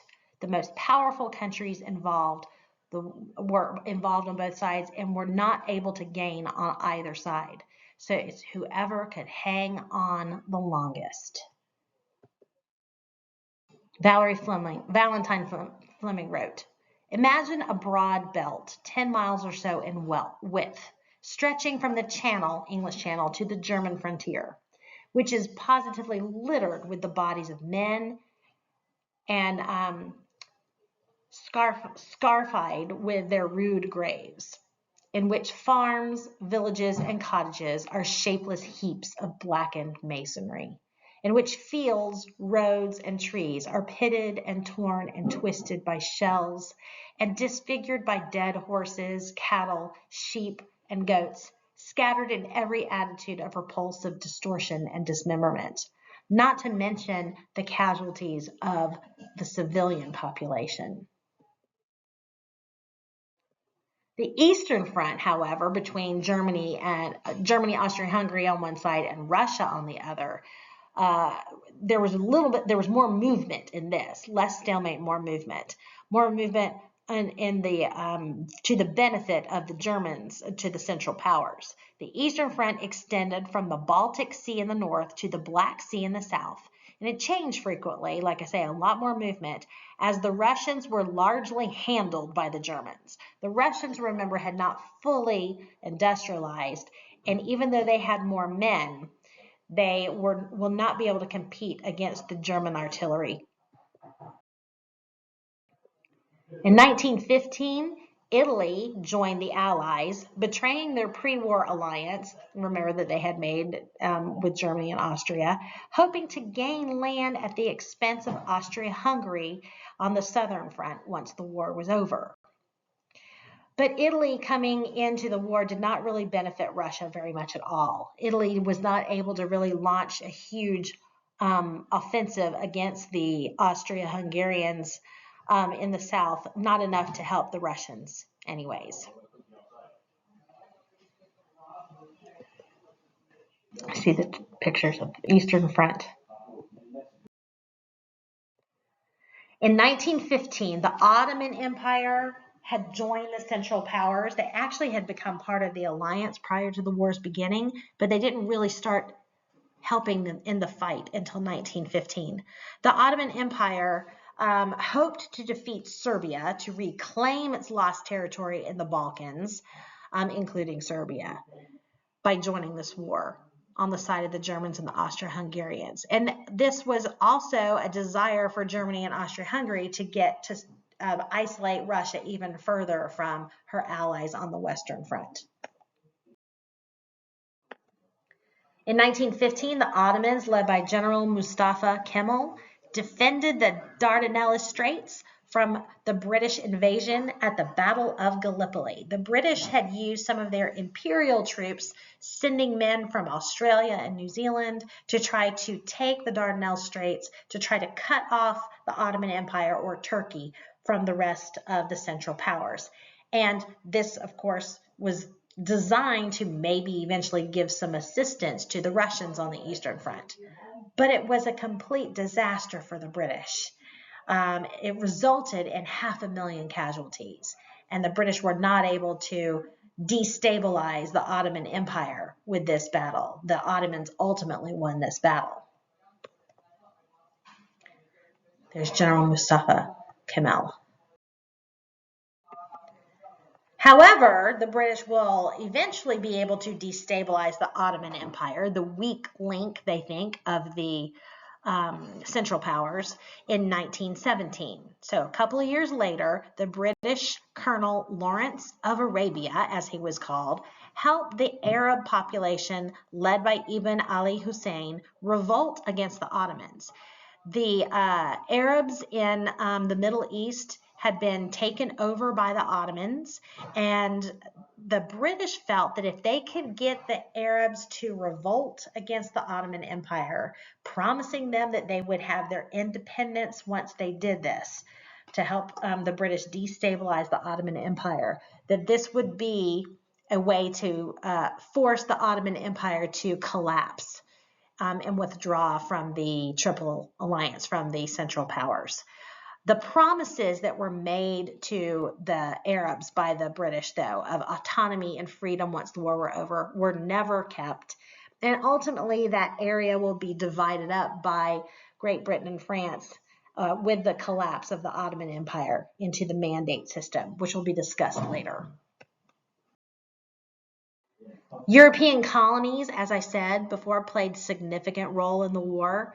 The British and the French colonies provided food, resources, labor, and even soldiers for the Allied cause, like those soldiers that fought at Gallipoli from Australia and New Zealand as British colonial troops.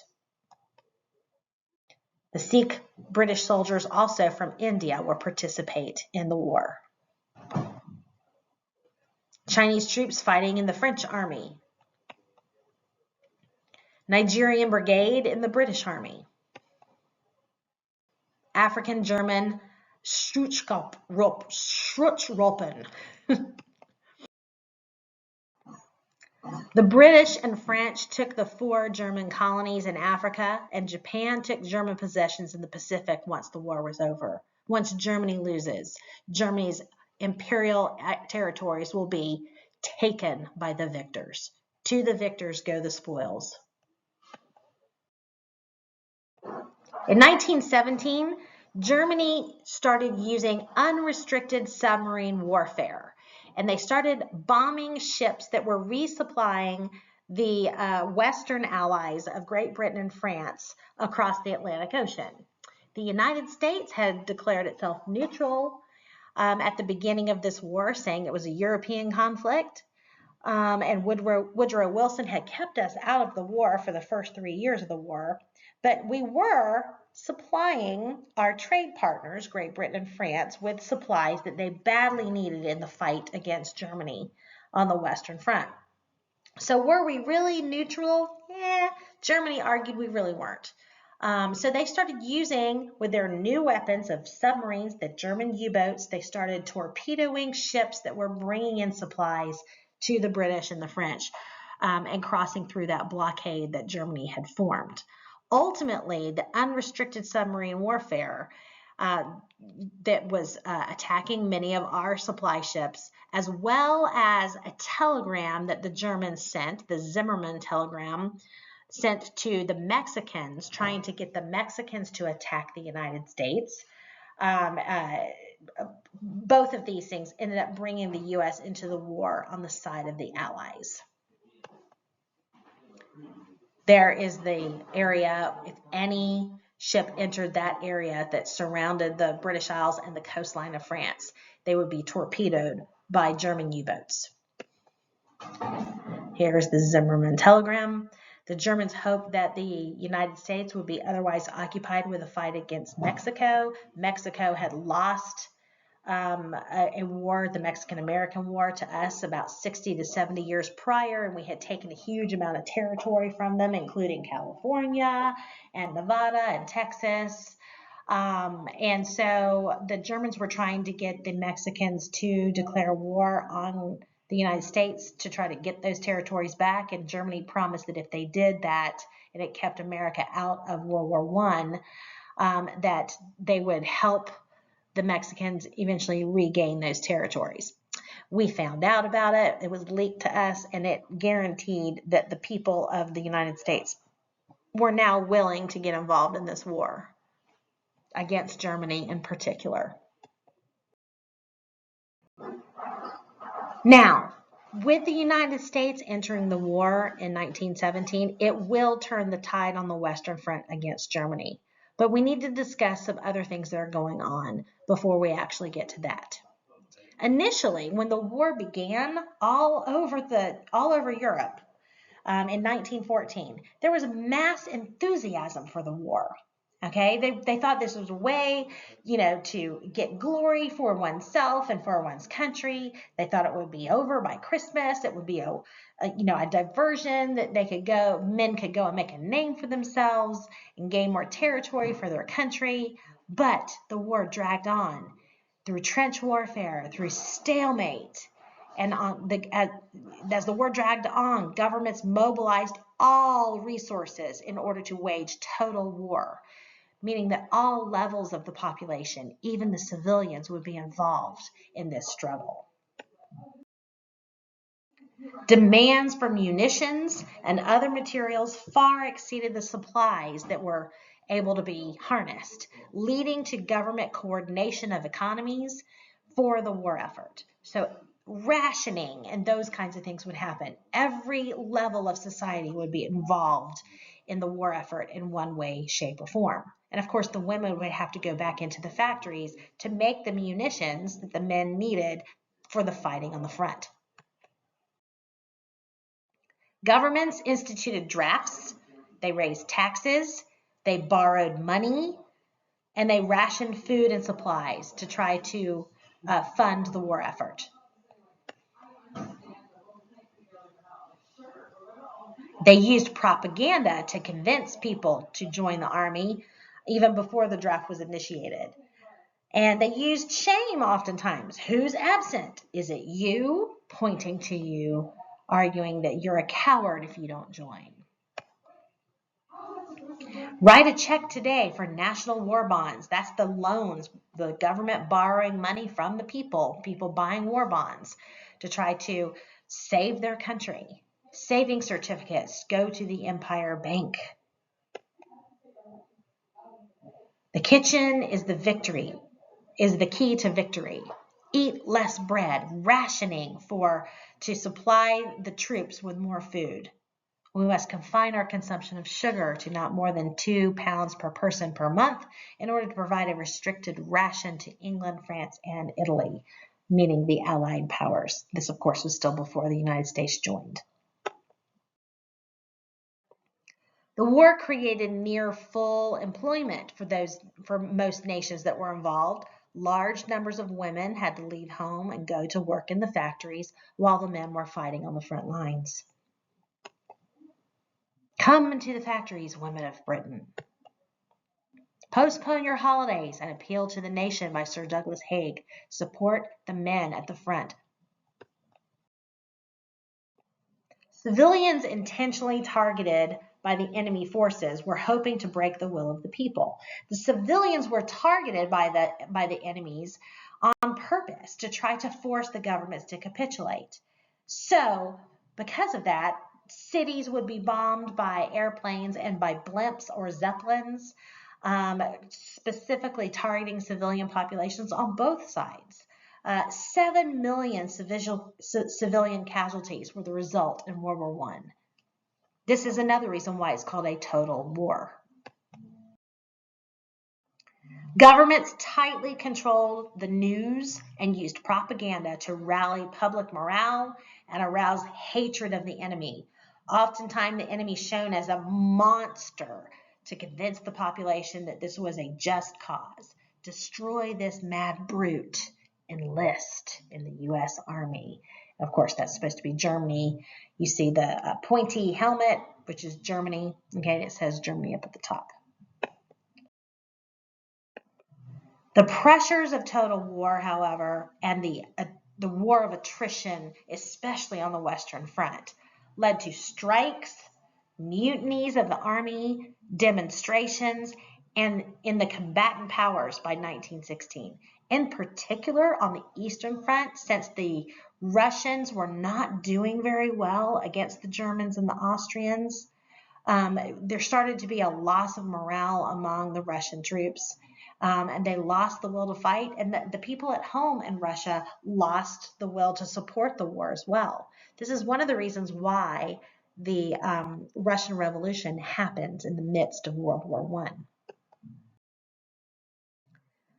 In 1917, after that Russian Revolution happens, and that overthrows the Tsar and establishes eventually the first communist dictatorship under Lenin. We'll talk more specifically about how that happens in the later slides here. But one of the first things that Lenin will do is pull Russia out of the war. Russia will sign a peace treaty with Germany called the Treaty of Brest-Litovsk. And it saw Russia surrender to Germany and enabled the Germans now to launch a new offensive on the Western Front. It closed the Eastern Front, and now the Germans thought they could divert all of their forces to the Western Front and maybe finally knock out France and Great Britain. But almost immediately at the same time Russia was pulling out of the war, the United States was entering the war on the side of the Allies. And the United States, sending men to the front on the Western Front, resuscitates the Allied cause, and ultimately that German offensive that they were able to launch because they were able to divert their forces away from the Eastern Front will prove for naught, and ultimately the Allies will eventually come out victorious. By the summer of 1918, the final German offensive on the Western Front failed due to those newly arrived American troops. In November of 1918, the German military discipline collapsed. The Kaiser Wilhelm II, was forced to abdicate his throne, and the socialist leaders declared Germany a republic. Here's Wilhelm II in exile. Here's Stenta, his wiener dog. And here's Friedrich Ebert, the new head of the new republic in Germany called the Weimar Republic, spelled with a W, pronounced like a V. If the Kaiser abdicates, the social revolution is inevitable, he says.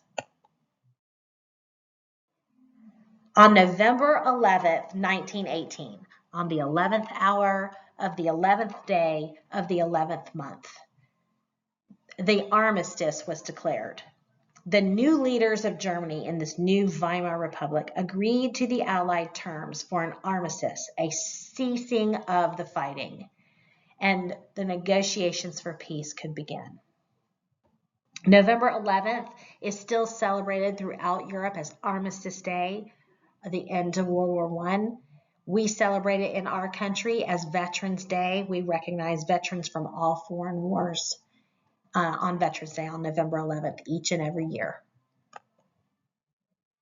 The Great War was without precedent. Never had so many nations taken up arms at a single time. Never had the battlefield been so vast. Never had the fighting been so gruesome. Now, ultimately, Germany loses this war. Germany and Austria and the Ottoman Empire lose this war. The armistice happened in November of 1918, but it will take until January of 1919 for the great powers to organize themselves to come together for a treaty negotiation happening in Paris, the Paris Peace Conference, where eventually the Treaty of Versailles will be signed. Oddly enough, however, the losing nations were not invited to the negotiations. For the first time in history, a peace treaty was negotiated without the losers, without both sides being involved. And this Treaty of Versailles ultimately will be extremely punitive towards Germany in particular, creating a lot of animosity among the German people towards this treaty and towards the West. And the Treaty of Versailles itself will end up being one of the factors leading to yet another world war. Now, I've had students ask me before, well, then why did the losing nations sign the treaty if they didn't have any say in it? The only other thing that could happen if they don't sign it is war would continue. And they surrendered because they could no longer fight.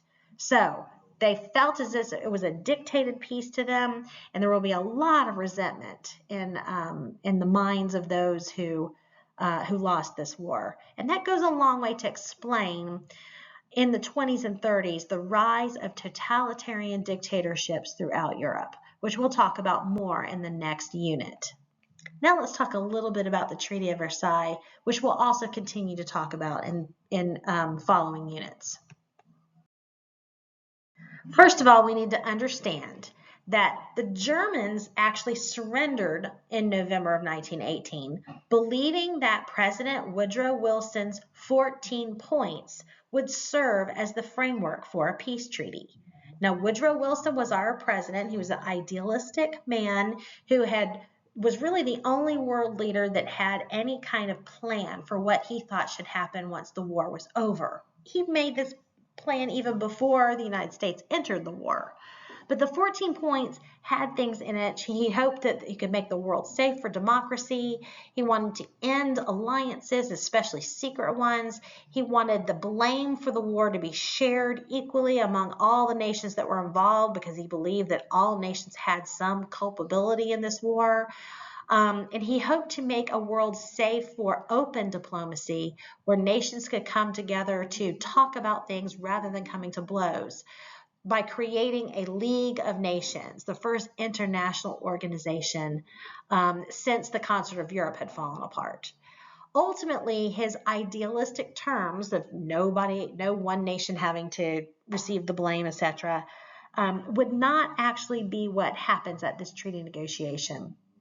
Because France wants revenge. Remember, France has hated Germany and ached for revenge against Germany since the loss of the Franco-Prussian War in 1871.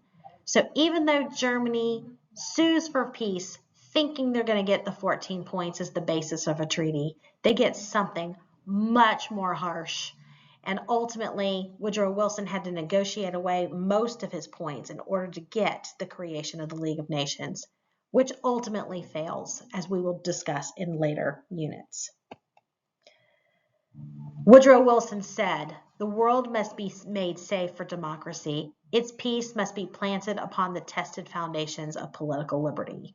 But instead of democracy being a fruit of this bitter war, what ultimately will happen is the birth of totalitarian regimes on both the right wing and the left wing sides. Wilson called in his 14 points for open diplomacy, no more alliances, especially the secret ones. He also called for the freedom of the seas and the reduction of national armaments among industrial nations. He said the arms race had made this war more lethal and, frankly, more likely. If you have stockpiles of weapons, you're more likely to go to war because you've got these stockpiles. Wilson also called for an end of economic protectionism, eliminating economic barriers like tariffs to increase trade and decrease the likelihood of war. Wilson also encouraged self-determination for nationalist groups and oppressed people around the world, undermining the motivation for future conflicts, he hoped. Remember, imperialism had been a long fuse leading up to the war. The tensions between nations, the competition between nations over imperial territories had been one of the factors leading people into alliances and ultimately into war. Wilson also encouraged self-determination for nationalist groups and oppressed people, hoping that it would cause peace, cause nations to not be as willing to go to war as quickly. Wilson called for a general association of nations to preserve the peace and security of its members, promoting what he called collective security. This would be the League of Nations, and this was his most cherished term of all of Wilson's 14 points. But like I said, most of those points will be negotiated away in order to get this one. 30 countries were represented at the peace negotiations in Paris, but the big three were Great Britain, France, and the US.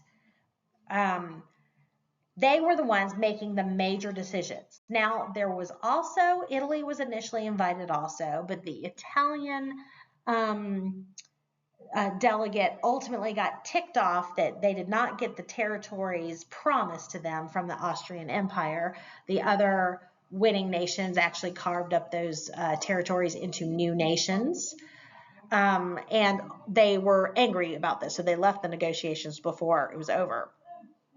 The ones who were not invited to the treaty negotiations were, of course, the big losing countries in the war.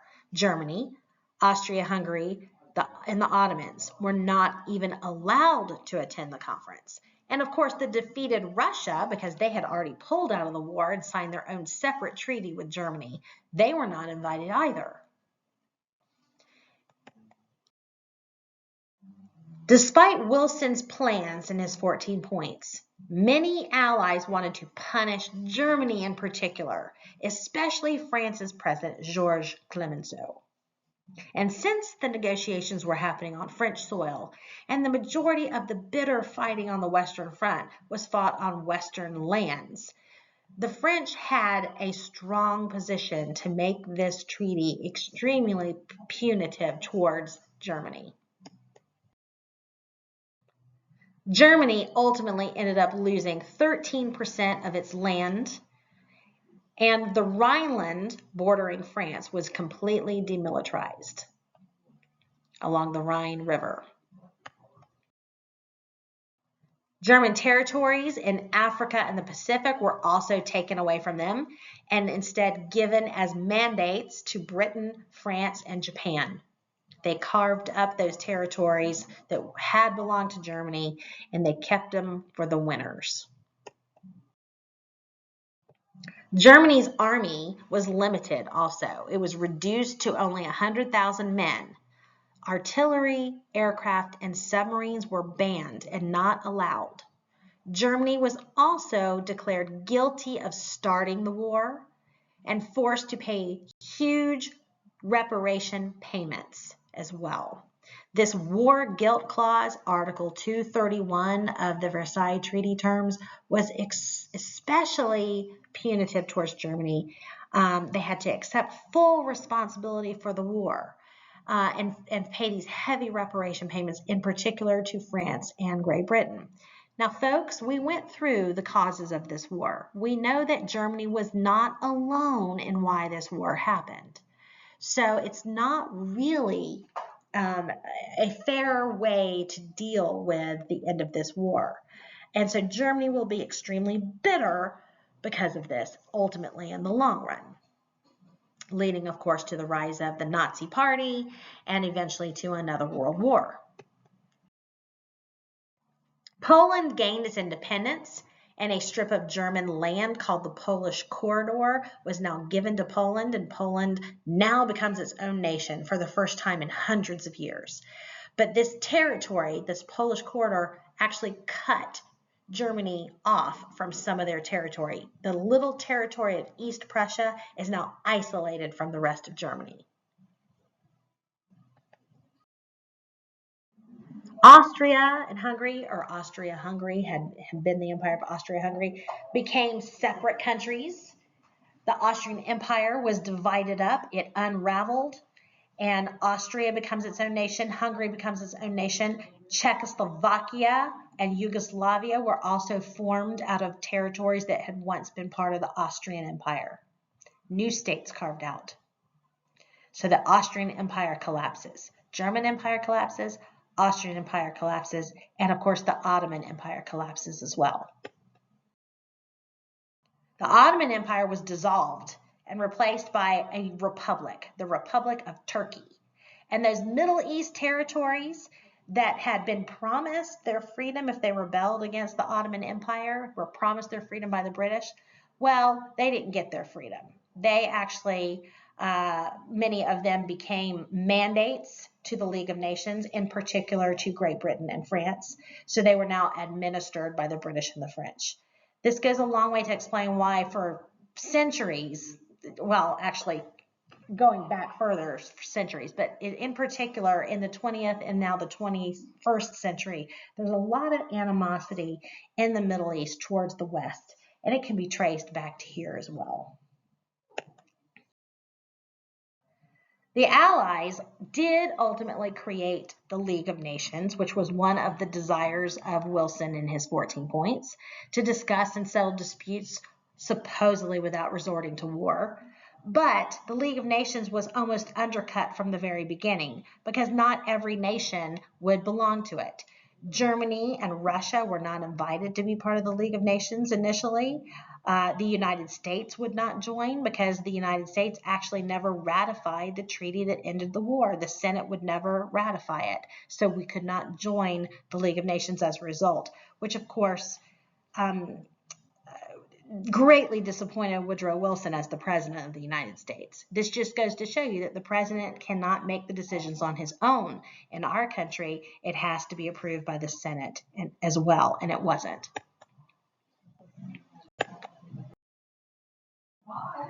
In June of 1919, the final signing ceremony of the peace treaty took place in the Hall of Mirrors at Versailles Palace, where Germany's Second Reich had started back in 1871. This was done on purpose to try to rub salt in the wound of Germany, just like Germany had rubbed salt in the French wounds after the Franco-Prussian War in 1871. The witness to the signing said, "Through the door came 4 officers of France, Great Britain, America, and Italy. And then, isolated and pitiable, come the 2 German delegates. The silence is terrifying. Their feet upon the floor echo hollow and duplicate. They keep their eyes fixed away from the 2,000 staring eyes, fixed upon the ceiling. They are deathly pale." Germany resented the Versailles Treaty's harsh terms and called it a diktat, which means an imposed settlement or a dictated peace. And this will cause a lot of resentment among the German people towards the West as a result.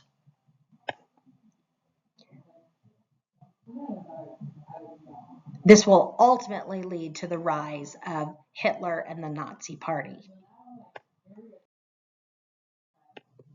The U.S. emerged as a global superpower after World War I. But the Senate, as I said, rejected the Treaty of Versailles, thinking it too harsh towards Germany and that it needed to be revised before the U.S. could actually join in supporting this treaty. And ultimately, by rejecting the Treaty of Versailles, the Senate said that we wanted to return to a policy of isolationism. Because we never accepted the peace treaty, we could not join the League of Nations. And ultimately, that will undercut the League of Nations from the very beginning. Without the U.S. being a member of that League of Nations, the League of Nations will have no teeth and ultimately will be one of the factors that leads to World War II, as we will see, the failure of the League of Nations.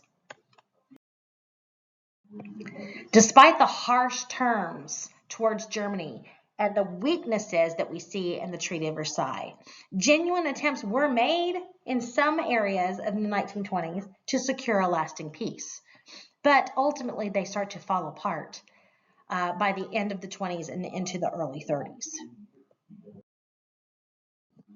In 1925, one attempt to try to maintain this peace was the Locarno Pact that saw European nations, including Germany, coming to an agreement to borders outlined by the Versailles Treaty and perhaps a reduction of some of the harsher terms, meaning negotiating on those war reparation payments. In 1928, the Kellogg-Briand Pact saw 62 countries sign a pact, quote, to renounce war as an instrument of national policy. They tried to outlaw war, but that will not be feasible because in reality, you can't do that. That goes against the rules of sovereignty. While everybody is signing this treaty, they're also simultaneously rearming themselves. So nobody was sincere in signing this document ultimately. Okay, now we're going to back up a little bit and talk about how the Russian Revolution happened in the midst of World War I, causing Russia eventually to pull out of the war, as we know, almost exactly the same time that the U.S. was entering.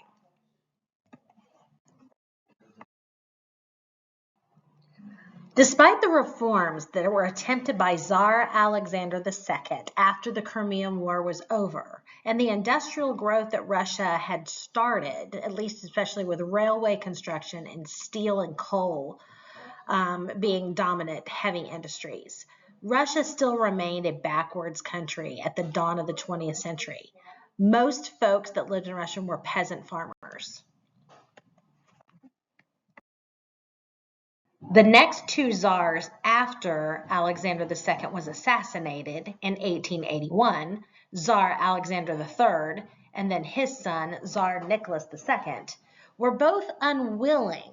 The unwillingness of those last two 19th century and early 20th century czars to enact genuine political reforms set Russia up for revolutionary changes in the early 20th century as we entered World War I. The first attempt at reform, or the first push for reform by the Russian people, happened in 1905 when Russia lost to the Japanese in the Russo-Japanese War. The Russian losses in this war exposed the weaknesses of the government and led to increased unrest against the Tsar that was Nicholas II at the time. He was a much weaker Tsar than his father Alexander III had been, and the people are going to take advantage of this weakness, especially after the loss, the humiliating loss that the Russians suffered at the hands of the Japanese, and the loss of territories in Asia as a result of it. By January 22nd, 1905, the Cossacks, meaning the wealthier peasant farmers, I know that sounds weird to say a wealthy peasant, but the wealthier peasant farmers, they opened fire on a peaceful crowd outside the Tsar's Winter Palace in St. Petersburg. And ultimately, this will lead to the demand for reforms to be made in the government. This is called Bloody Sunday, and it led to the Revolution of 1905, which is not the big revolution that happens in 1917, the Bolshevik Revolution. This Bloody Sunday revolution of 1905 had waves of strikes of workers and demands for change across Russia, pushing really for constitutional government. The Tsar, Nicholas II, reluctantly approved the October Manifesto in 1905 that included the election of a new Russian parliament, finally having a national legislature called the Duma, which ultimately would make him a constitutional monarch. In this constitution, or the manifesto as it was called, there were certain guarantees made that were based on classical liberalism: freedom of religion, freedom of speech, freedom of assembly, freedom of association, and of course, like I said, the creation of the Duma as a national legislature that would be elected by universal male suffrage. Nicholas II, however, refused to work cooperatively with the Duma. Even though he allowed it to be created, he wasn't very cooperative, and he largely ignored the new constitution that he had just agreed to. So ultimately, a lot of the reforms that people thought they were going to get, they didn't. The Russian Constitution of 1906 reconfirmed the autocracy of the Tsar ultimately. The Tsar was supreme over the law, the church, and the Duma. And it confirmed the basic human rights granted by the October Manifesto, but it made them subordinate to the supremacy of the law, which was controlled by the Tsar. So ultimately, this constitution was not really a constitution based on classical liberalism like the October Manifesto had promised. Russian armies also started to suffer greatly once the war began, as we discussed in previous slides. They had a lack of supplies and equipment for World War I, and by 1917, the Russian had 7 million casualties because they were handling most of the Eastern Front all by themselves, isolated from their allies. And they weren't doing well because they had not fully industrialized, and so they had a lot of problems fighting this war. The Russian political system while the war was going on was extremely weak. As we know, the Duma was weak because the Tsar made it weak. There was an inept Tsar who insisted on leading the troops on the front lines himself. And this was not conducive to the total war mobilization either. Also, the Tsar had left a weird guy in charge of the government at home while he was off fighting in the war. In September 1915, the Tsar took command of the armies at the front, leaving his wife, Alexandra, and her advisor, Rasputin, in control of the government. Rasputin was a weird Siberian monk, he called himself, of a cult, basically, religious cult, that he insisted allowed him to indulge in sin to try to rise above sin. He was a weird man. He was an evil man. And he had sway over the royal family because he seemed to be the only person who could cure their son, the only heir to the throne, the only male heir to the throne, of his hemophilia. In reality, he wasn't curing their son, but they believed that he was. And he ran with that power given to him by both the Tsar and the Tsarina. And it was also rumored that he was a lover of the Tsarinas. That's never been fully proven. Early in 1917, food shortages in Petrograd, which was St. Petersburg, led to massive demonstrations and strikes against the Tsar. Ultimately, this is during the war. The people had lost the will to fight. The army was not being well supplied. The people were starving to death, trying to requisition supplies to go to the army, and everybody was unhappy. So this leads to the first wave of the Russian Revolution that happens in 1917. The March Revolution, sometimes called the February Revolution, which will depose the Tsar and put in place a constitutional government. Nicholas ordered the troops to try to restore order, but instead the soldiers joined the protests. So here you see Soviets attacking the Tsar's police, even though the Soviets will not be the ones to man the new government in the early phase of the revolution. They will launch a second wave of the revolution in the fall of 1917 to take over and create the world's first communist government.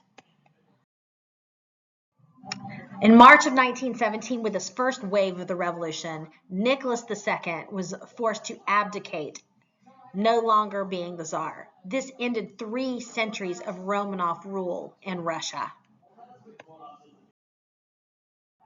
The Duma was reformed, and they formed what was called a provisional or temporary government, led by some of the earlier constitutional Democrats who had been pushing for a constitutional government. Alexander Kerensky was put in charge of this provisional government, and this was actually the first democracy in Russian history. The provisional government shared power with the Petrograd Soviet of Workers' and Soldiers' Deputies.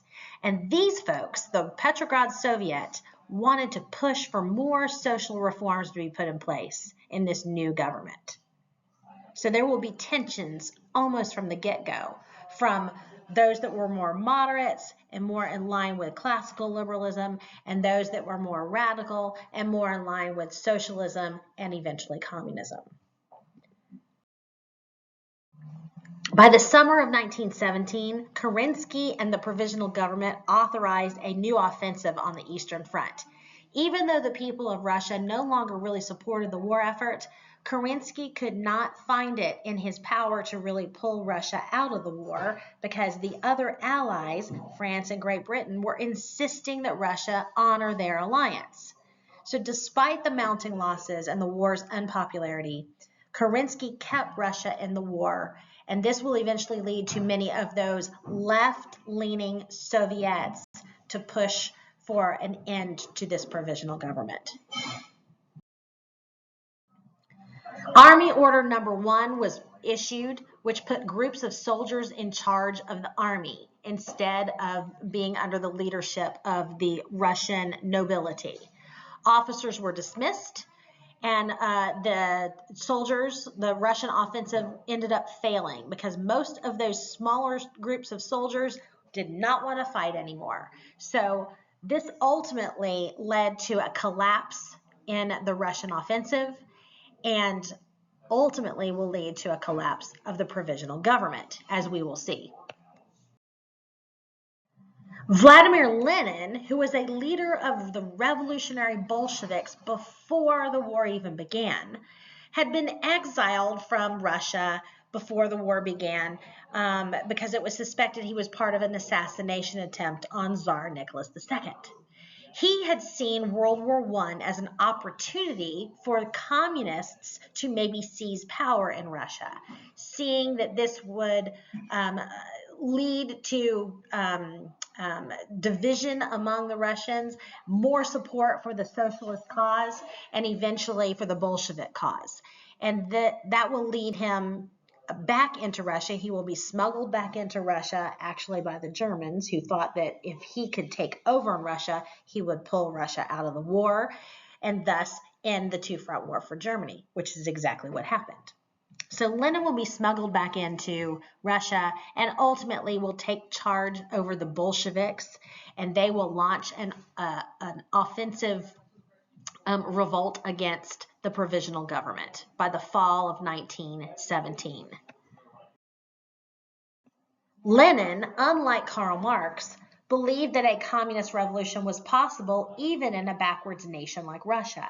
You see, Marx had said that a nation needed to be fully industrialized before there would even be a proletariat class to rise up against the bourgeoisie. You can't really skip that step of industrialization. But Lenin put his own spin on Marxism and saw the potential, the revolutionary potential of the peasantry. And so what Lenin said was there would be a professional group of revolutionaries that would deliver the revolution to the peasants in Russia. And that group of professional revolutionaries would be his party, the Bolsheviks. Lenin believed that Russia's small working class and the peasants together would embrace communism if a disciplined group of intellectuals led that revolution, those Bolsheviks being the professional revolutionaries. So, like I said, in April of 1917, the Germans actually smuggled Lenin out of exile in Switzerland and back to Russia, hoping that Lenin would be able to take charge and then pull Russia out of the war, which would be to the benefit of Germany. Lenin promised to surrender if he came to power, and that's exactly what he would do. So the Germans did not really like Lenin or his politics, but they did like that he promised to pull Russia out of the war if he took control.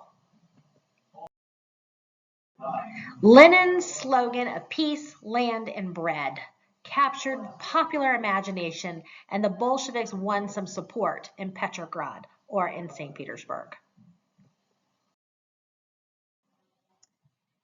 Leon Trotsky also was a major mover and shaker who had once been a member of the Menshevik Party, but had now organized forces preparing to seize power in the name of the Petrograd Soviet, joining with the Bolshevik cause. Here's some anti-Trotsky propaganda, but he will ultimately lead the Petrograd Soviet to overthrow that provisional government and establish Lenin and the Bolsheviks firmly in the driver's seat.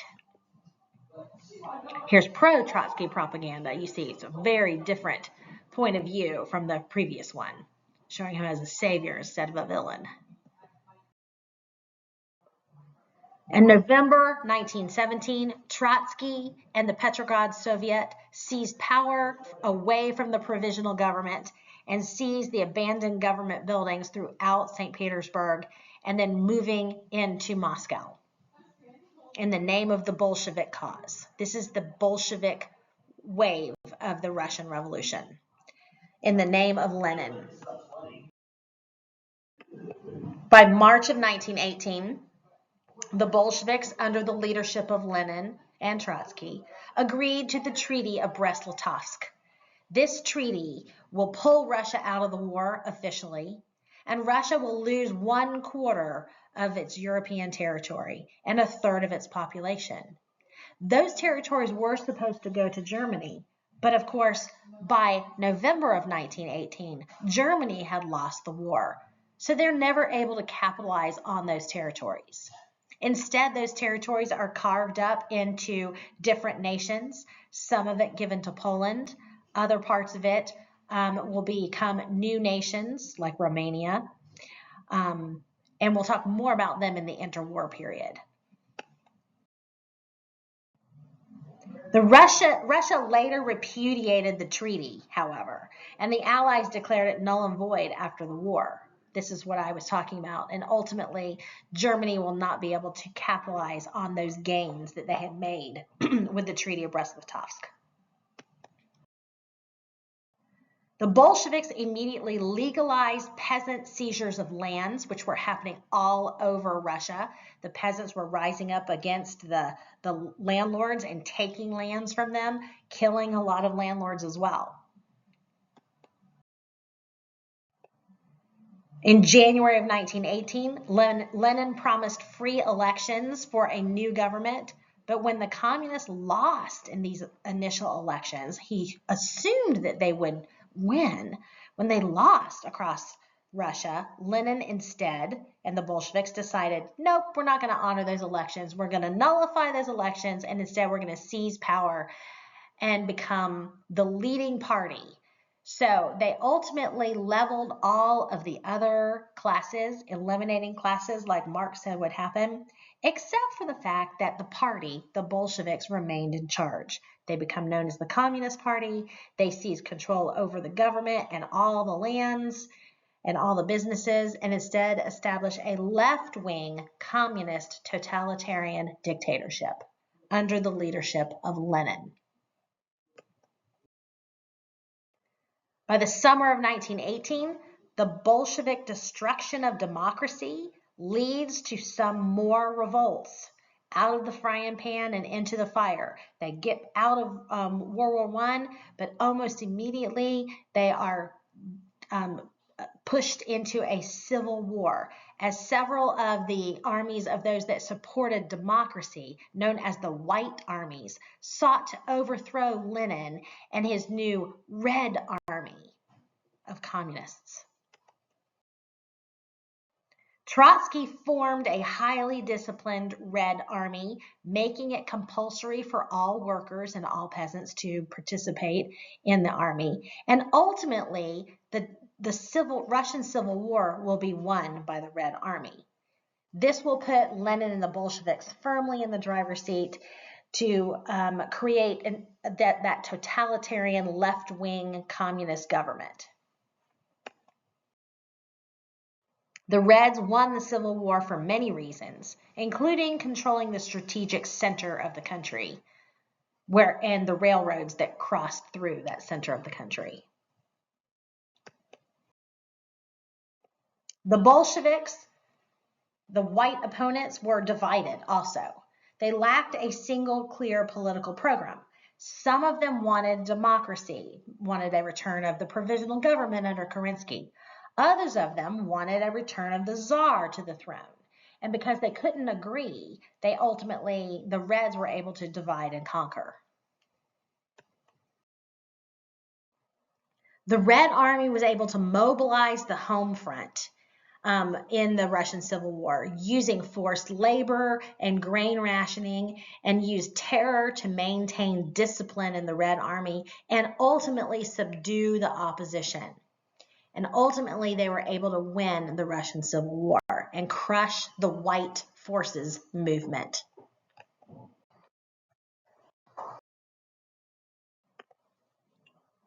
During the Russian Civil War, the Allies' military intervention against the Red Army in support of the White movement led to a lot of Russians to resent the Whites under their foreign supporters. And ultimately, this worked in the favor of the Red Army as well. The mistrust of the West, the Russian soldiers that have fought in World War I felt isolated from those, quote, allies that they thought never came to their aid, depended on them to hold the Eastern Front all by themselves, yet never really gave them the aid that they requested. This went a long way in the minds of a lot of people and made a lot of people support the Red Army instead. So that was another reason why the Red Army will be able to become victorious in the Russian Civil War.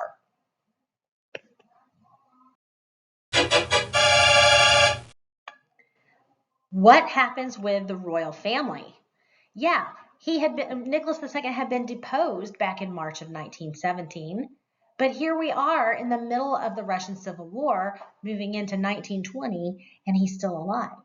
He and the royal family had been moved to a home in the middle of the countryside in Russia, kept under house arrest, basically, with guards watching them all the time. Nicholas II and his family, ultimately during the war, would be murdered by the Reds in order to prevent their return to power. Because remember, there were some members of the White movement who wanted a return to monarchy. So Lenin argued that if there was no royal family, it would be harder for that White movement to rally around him. So ultimately, Lenin will send his personal henchmen to the house in the countryside. He will force them all to line up against a wall, and he will shoot them all down. Ultimately, they killed the entire Romanov royal family, including the dog.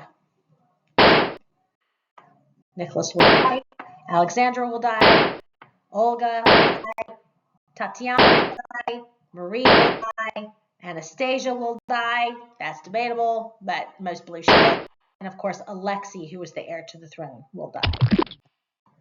Ultimately, the Russian royal family comes to an end. This gives Lenin even more security once the Russian Civil War is over. In 1922, the Union of Soviet Socialist Republics, or USSR, was officially formed as the world's first communist country.